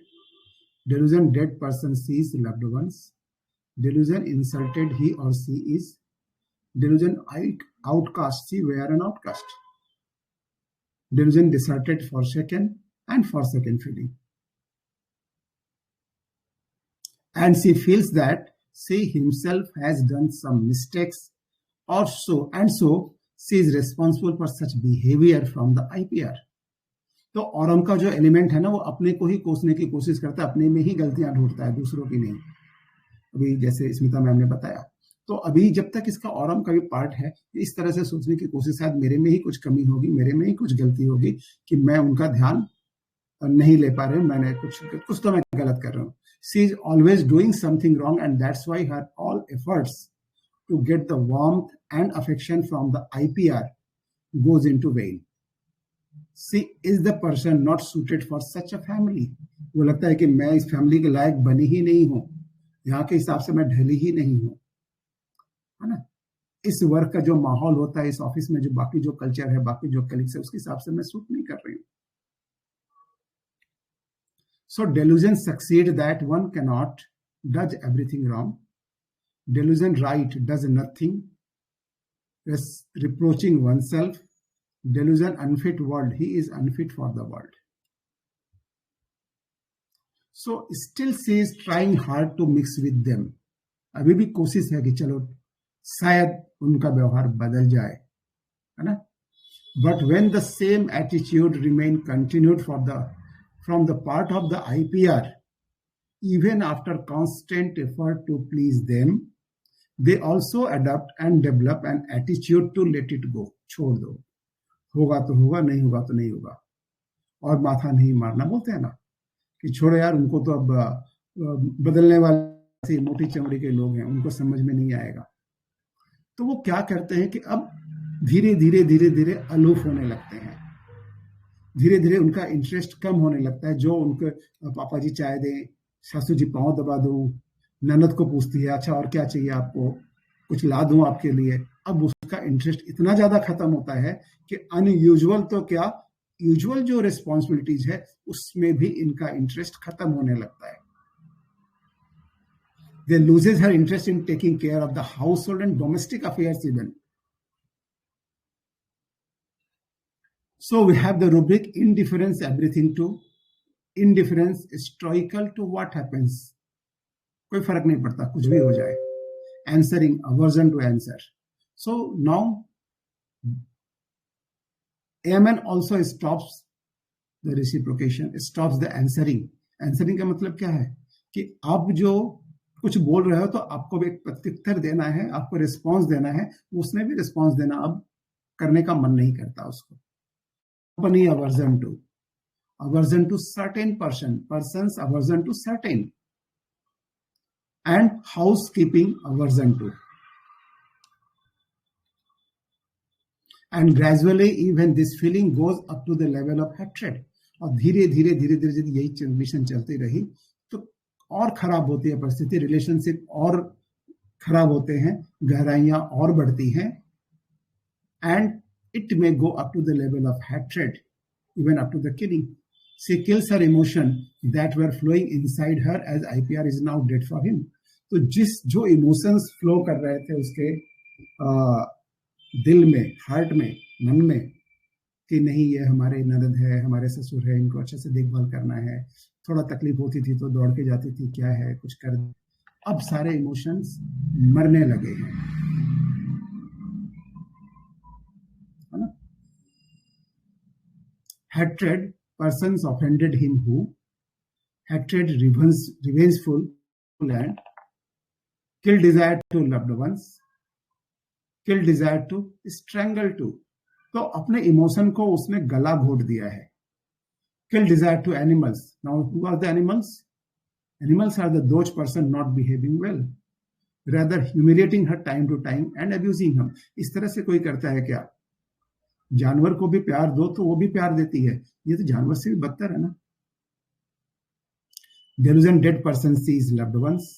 Delusion dead mother is his. उसकी mother जो है वो dead हो गई है। So we see an obstinate nature of the AMN, and now she wants to show the IPR and others that she is also capable in every way to maintain herself. She is also capable to do something in her life. और उसे दिखाना है इन लोगों को कि मैं क्या चीज हूं। उसको प्रूव करना है कि मैं से ऐसे नहीं हूं कि जिसे आप इस तरह से ट्रीट करते हो। Fastidious proving himself need for, अब उसे जरूरत है अपने को प्रूव करने की। पर क्या है, प्रूफ करना इतना आसान तो नहीं होता ना। यदि आप किसी को दिखाना चाहो कि मेरे अंदर क्या है, तो you should have a lot of potentiality inside you. मेहनत भी चाहिए, तकदीर भी चाहिए, है ना, सारी चीजें चाहिए। But to prove himself is not at all easy and lot of fear keeps on rising in a mind. तो बहुत सारे डर भी सताते हैं कि यदि कुछ नहीं हुआ तो लोग क्या बताएंगे। Fear opinion of others, fear of failure, anxiety anticipation from, fear failure of plans to avoid making. तो कई बार उसके मन में आता है कि अरे यहाँ तो होगा नहीं, एक काम करो, छोड़ो।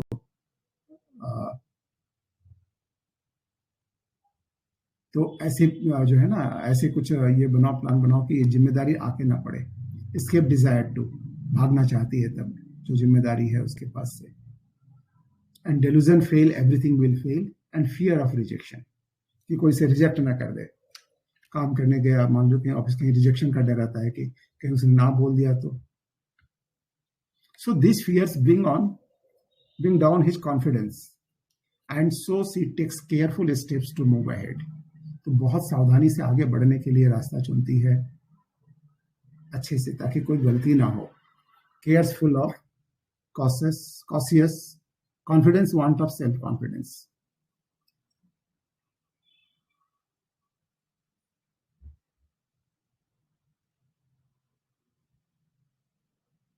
So on this journey she has to do a lot of compromises with her ethics if she has to go ahead. तो है ना, आगे बढ़ने के लिए कई बार आप लोगों को बहुत सारे एथिक्स छोड़ने पड़ते हैं। जब हम जिंदगी के समर में उतरते हैं तब हमें अनुभव होता है कि दुनिया वास्तव में कैसी है। कोई जरूरी नहीं कि जैसा हमने पढ़ा था वैसा ही निकले। बहुत कुछ ही जिंदगी सिखाती है, तो इसके साथ भी वैसा ही होता है कि यदि उसे आगे बढ़ना है तो बहुत सारे एथिक्स छोड़ने पड़ते हैं, बहुत सारी मोरालिटी से कंप्रोमाइज करना पड़ता है, और यहाँ पर कंफ्लिक्ट डेवलप करता है। And here the conflict develops. Most of the time her mother figure does not support the step taken by her, और sometimes it is the conflict within her self. उसके अंदर ही चलता है जब उसे कभी कोई गलत रास्ता चुनने पर मजबूर होना पड़ता है, whether she is doing right or wrong. So conflict, higher consciousness and worldly existence between, जो दुनिया में जो रीति रिवाज चल रहे हैं और जो ऊपरी सत्ता का जो कहा है सबको प्यार बांटो, किसी को तकलीफ मत दो, कौन सा करें। एंटागोनिज्म विथ हरसेल्फ, अपने ही मन में अंतर्द्वंद चलता है। Conflict mother with delusion dead mother is.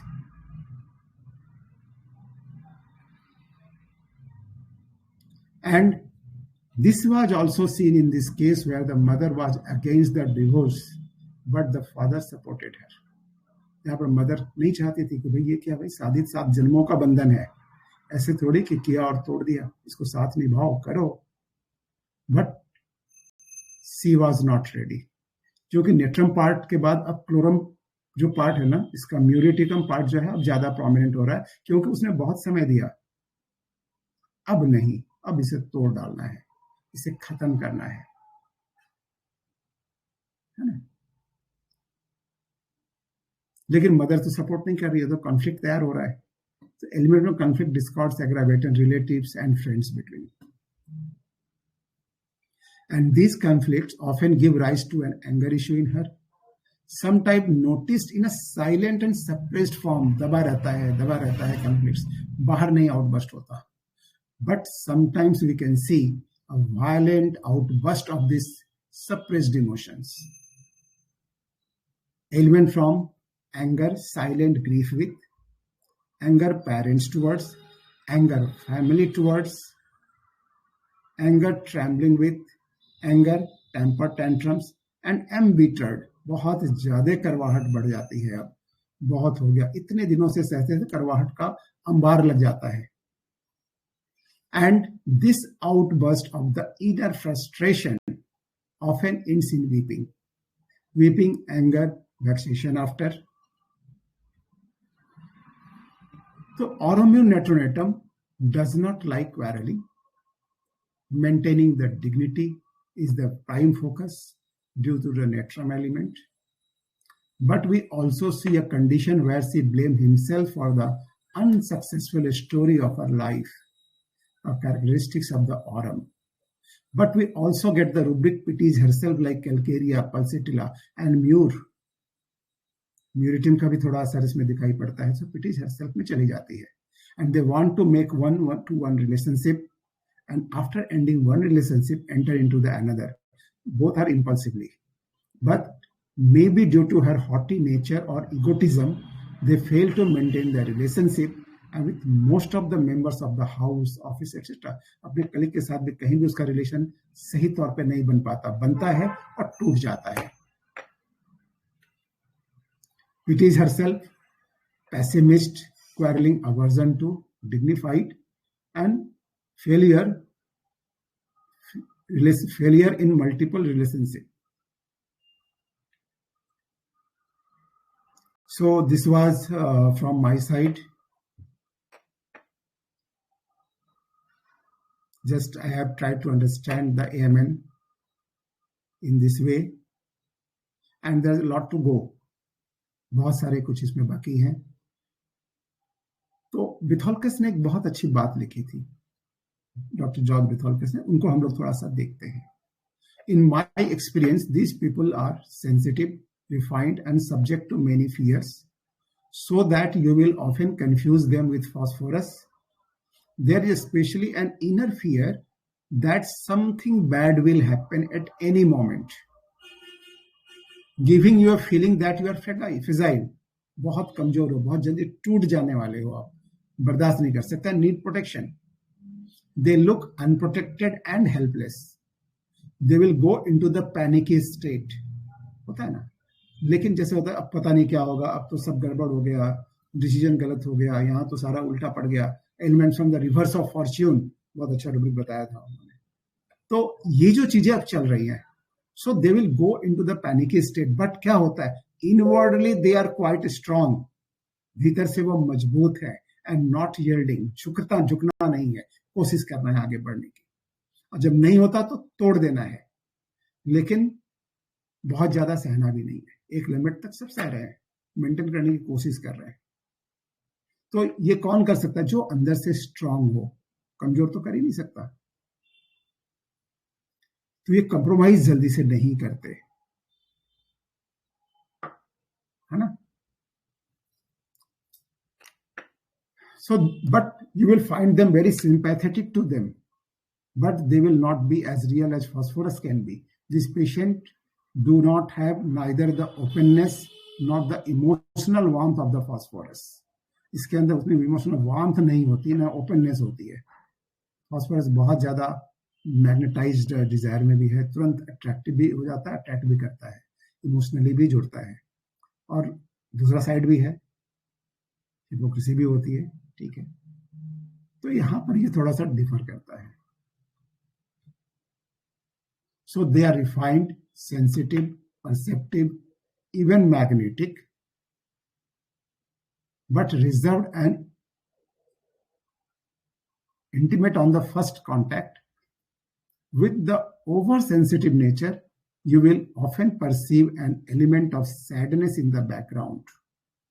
तो बाहर दिखेगा, बहुत अच्छा दिखेगा, सब कुछ दिखेगा, लेकिन एक कहीं ना कहीं आपको महसूस होता है कि भीतर से ये उदास है.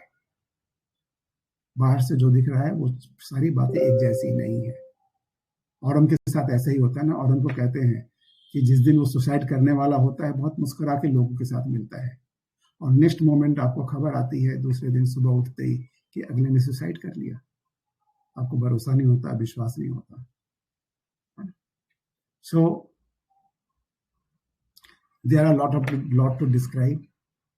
Homeopathy is so vast and so the AMN, ये भी बहुत वास्ट है.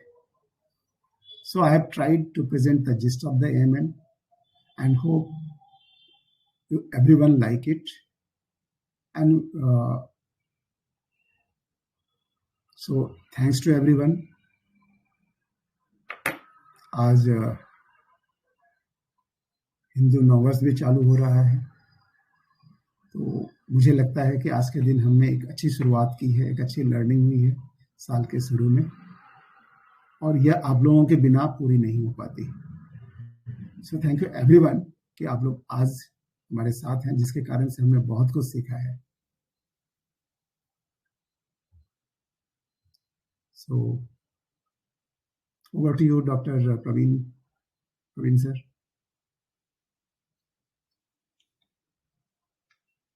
इसमें किसी का कोई क्वेश्चन है?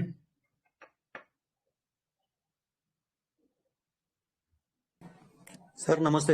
हाँ नमस्ते। नमस्ते दत्तात्रेय जी, कैसे हैं? बहुत बढ़िया सेशन रहा सर, और बहुत अच्छे से जर्नी समझ में आ गई आज, और बढ़िया समझाया सर आपने। Thank you sir.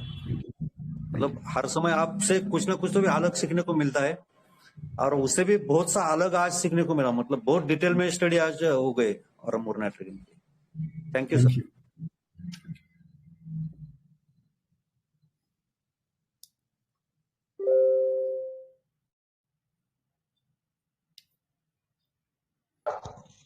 जी बताइए प्लीज, किसी का कोई क्वेरी है क्या?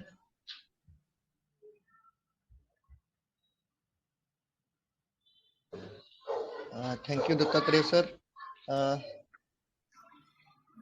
आप लोगों की कोई क्वेरी है ऑरोम्यूर नेट्रोनेटम को लेके तो प्लीज आप लोग शेयर कर सकते हैं, या जो भी आज के सेशन के बारे में जैसे दत्तात्रेय सर ने बताया आप कुछ बताना चाहते हैं तो कर सकते हैं।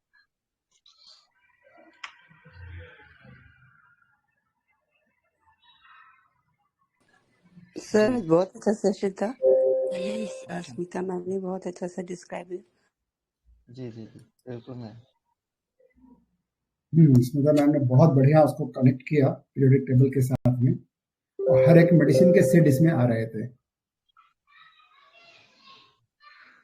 Thank you very much.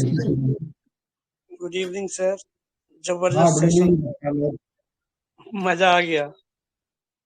और सर जब मैंने केस पढ़ा था ना, तो मतलब वही 2-3 रेमेडी क्लोज थी, और हम थोड़ा दूर था, और हम नेट्राम्यूर तो आ ही रहा था, लाइकोपोडियम थोड़ा जो आपने उसका जेस्चर पोस्चर और वो बताया, तो थोड़ा वनीला की तरफ भी जा रहा था। यस, बट ऑरोम्यूर नेट्रोनेटम थोड़ा दिक्कत, मतलब मुश्किल था सोचना यहाँ पे।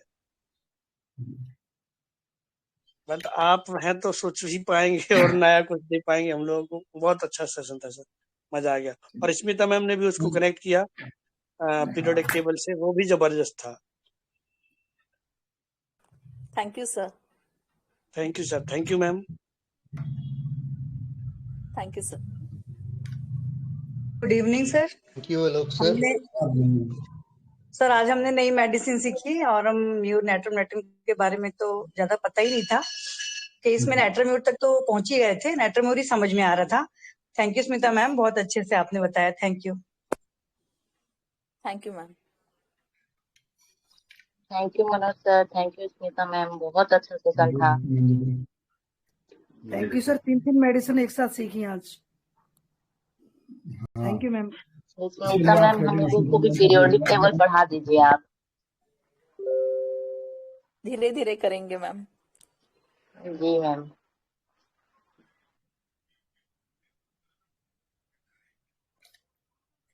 मनोज सर, आज के दिन आपने मुझे प्रेजेंट करने का अवसर दिया, thank you so much sir.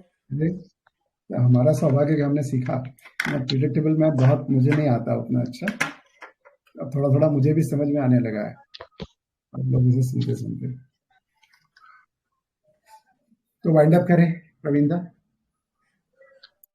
Dilip sir हैं? जी सर।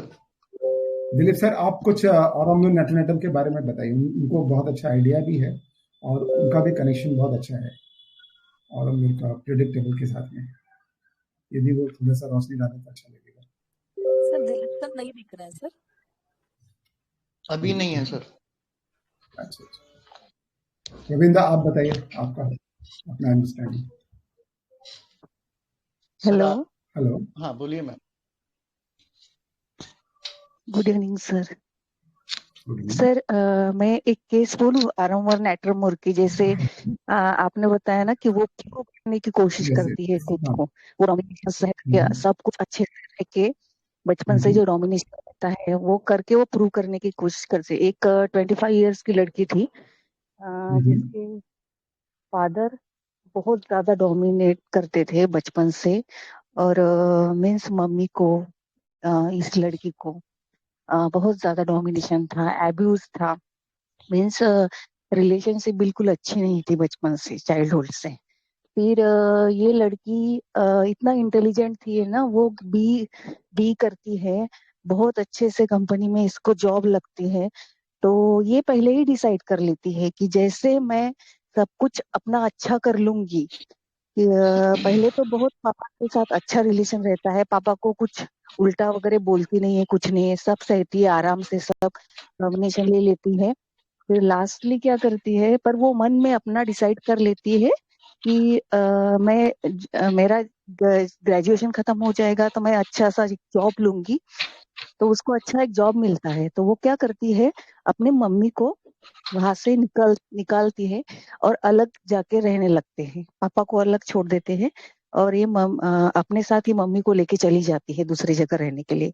बोलती है बहुत हो गया, अभी नहीं रहेंगे हम, अभी नहीं सहना है इसके बाद।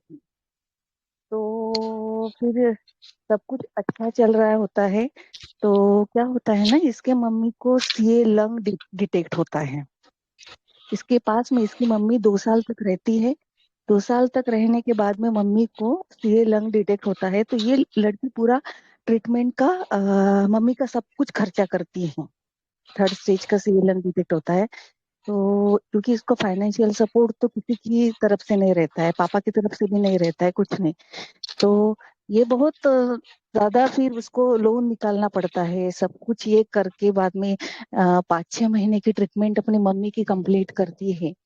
तो बाद में फिर वापस रिलैप्स होता है मम्मी को, फिर वापस से सब वो रेडिएशन कीमोथेरेपी सब करती है। तो फिर मम्मी थोड़ा ठीक हो जाती है।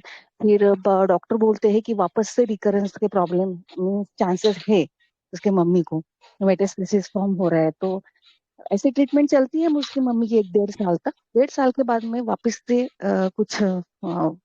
कुछ रिलैप्स दिखाता है, तो वापस से इसको लड़की को पैसों की बहुत ज्यादा अरेंजमेंट करना पड़ता है। इसके ऊपर बहुत ज्यादा बोझ आता है सब चीजें मैनेज करते करते, क्योंकि खर्चा वगैरह सब कुछ देखना है, रेंट देना है घर का, और मम्मी का ट्रीटमेंट का भी सब कुछ मैनेज करना है इसको अकेली को। और पापा की तरफ से तो कोई हेल्प नहीं होती, और ये लड़की मांगने जाती भी नहीं है हेल्प कुछ। तो वो डॉक्टर ने एलिमेंट्स फ्रॉम अनयूजुअल रिस्पॉन्सिबिलिटी लिया था, क्योंकि वो लड़की बोलते कि वो डॉक्टर पूछते हैं उसको कि आपको क्या लगता है ऐसे, तो वो बोलती है कि मुझे लगता है कि शायद मैंने गलती कर ली कि मेरे मम्मी को मैं वहां मेरे पास लेके आई, क्योंकि अभी जो है ना वो मुझसे अभी हो नहीं पा रहा है जो कुछ किया है। मैं चाहती थी कि मेरी मम्मी को एक अच्छी लाइफ दूं, वो सारी चीजों से मैं निकालूं, और उसके वजह से मैंने ये सब कुछ किया।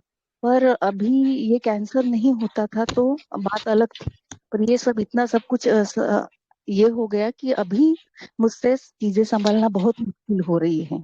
ये जो रिस्पॉन्सिबिलिटी है बहुत ज्यादा आ गई मेरे ऊपर। तो वो डॉक्टर ने यही लिया था, एलिमेंट्स फ्रॉम अनयूजुअल रिस्पॉन्सिबिलिटी और elements from domination in childhood.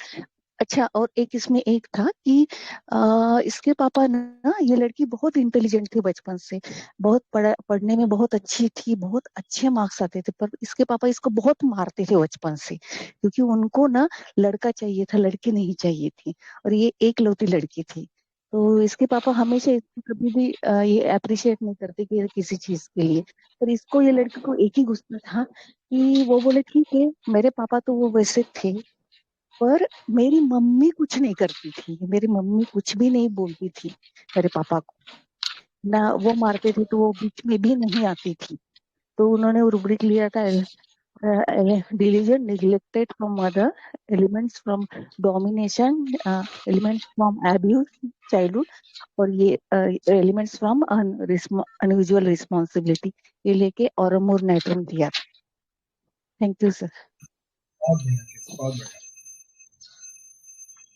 इससे तो थोड़ा सर सा और सब्जेक्ट तो सर ये जो लड़की, ये तो शायद औरंगपुर में पहले से ही होंगी ना, मीन्स बचपन से ही उसका वो स्टेट डेवलप हुआ होगा धीरे धीरे ना, कि इसने पढ़ाई की, खुद को प्रूव करने के लिए सब कुछ किया, और बाद में वो रिस्पॉन्सिबिलिटी आ गई, तो वही स्टेट में चल रही थी इतने सालों से। हो सकता तो है। ऐसे समझ सकते क्या सर कि वो बहुत हो सालों सकता से स्टेट में थे, है। क्योंकि उसकी स्ट्रॉन्ग, क्योंकि उसकी वो फीलिंग थी ना सर कि मम्मी ने कुछ नहीं किया मेरे लिए, मीन्स उसने ये बोला था कि मेरी मम्मी होके भी नहीं जैसी थी मेरे लिए, होके भी नहीं जैसी थी, ये वर्ड उसने यूज किया था। This is the delusion mother is dead. उसकी मदर था नहीं था, डेड हो गया ना वो। हाँ जैसे मान लीजिए बच्चे वृद्धाश्रम में हैं और बच्चे जिंदा हैं, लेकिन माँ वाले वृद्धाश्रम में, उनके लिए बच्चे तो मर गए ना, दे आर हाँ डेड। हाँ हाँ, तो वैसे ये इसकी वो माँ को तो बचाना चाहिए था ना। माँ तो कोई भी मुसीबत बच्चे पे आती है तो सबसे आगे, चाहे वो कोई भी, वो लड़ जाती है ना, हाँ यमराज से सर, भी लड़ जाती है। तो इसकी माँ ने वही इसे बोल रही बचाया थी ही सर।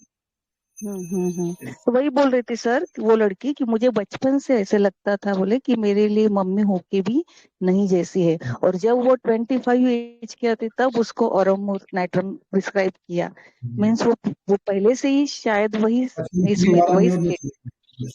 बचपन से okay, thank you sir, thank you. Thank you Preeti ma'am, बहुत बढ़िया।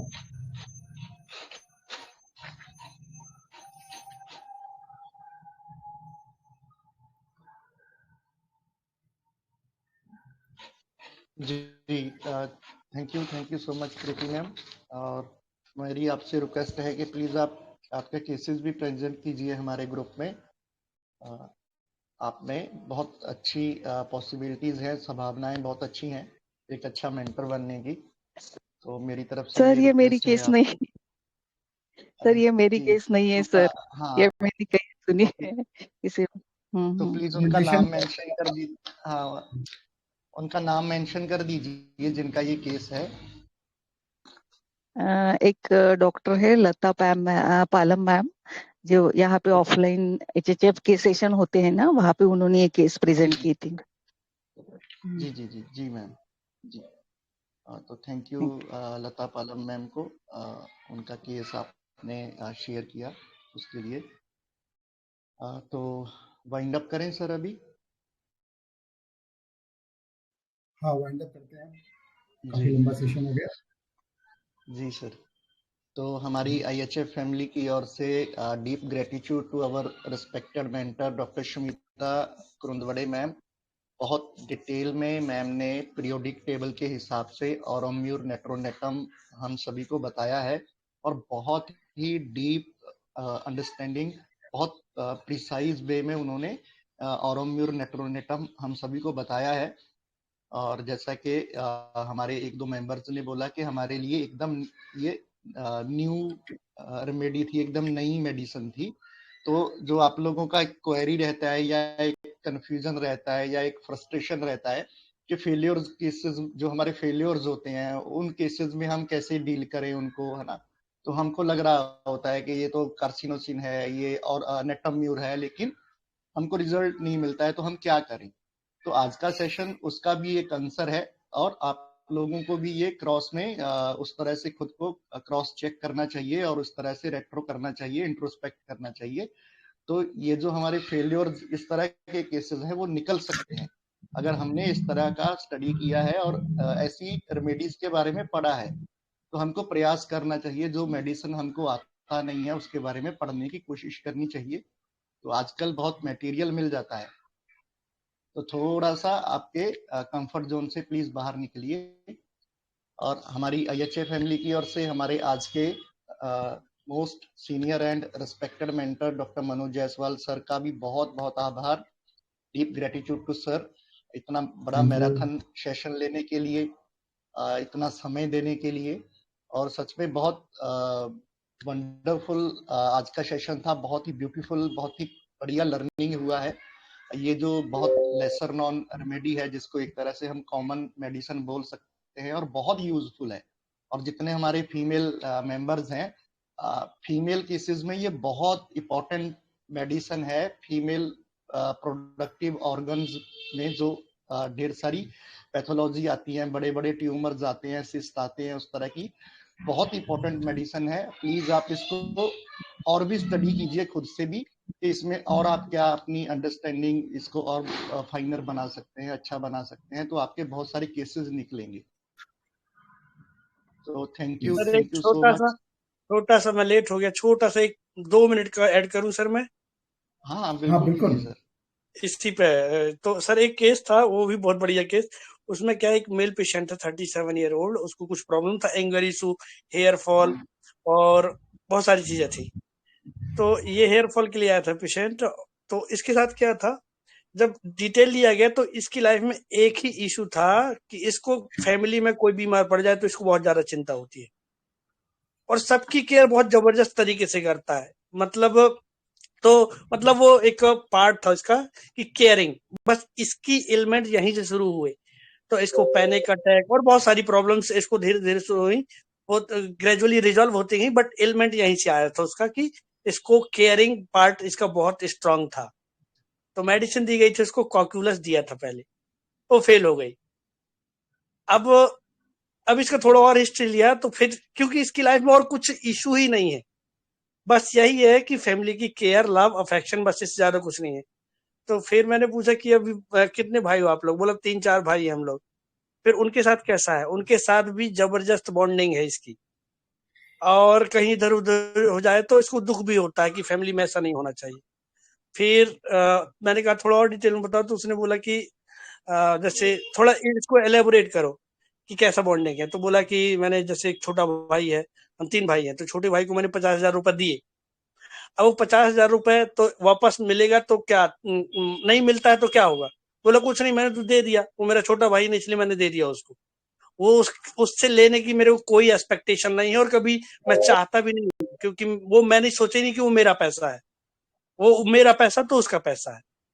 तो यहां से मैंने उसको 2 पॉइंट पकड़े, तो इसको मिक्स किया मैंने कि उसका जो मैटरनिटी वाला पार्ट था, मतलब जो खुद मदर बन गया, वो जो लव, केयर, अफेक्शन, इतनी एंजाइटी फैमिली को लेके और उतनी केयर भी, तो वो म्यूर एलिमेंट मैंने पकड़ा उसको। यहां से मैंने उसका हार्ट, ऑरम हार्ट पकड़ा, इन दोनों को मिला के ऑरम म्यूर नाइट्रोनेटम दिया और जबरदस्त रिस्पॉन्स आया उसका।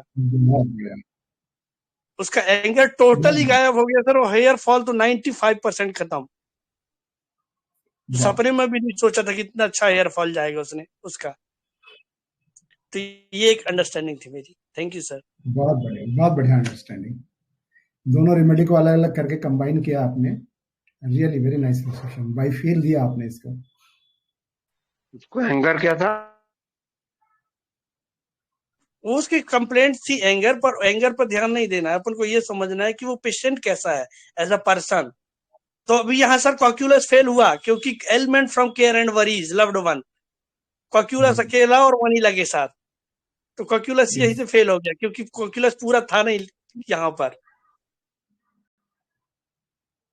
तो उसका मैटरनिटी पर अभी देखिए सर, क्योंकि मैटरनल इंस्टिंक्ट एक्सेजरेटेड में नहीं मिलेगा, लेकिन जब हम इस पेशेंट के अंडरस्टैंडिंग और थीम से जाएंगे तो ये इस तरीके से रिजल्ट आते हैं मिक्स करके।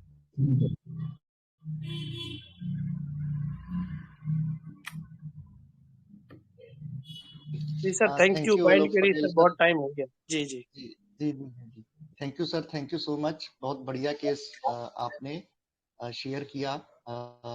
ये और हेल्प करेगा और म्यूर नेट्रोनेटम को समझने के लिए। तो वाइंड अप करते हैं आज के इस शानदार सेशन को यहीं पर। आप लोगों से कल मुलाकात होगी। हम कल जो है वो हमारे legendary homeopath master JT Kent sir का बर्थडे है और हम उसको सेलिब्रेट कर रहे हैं।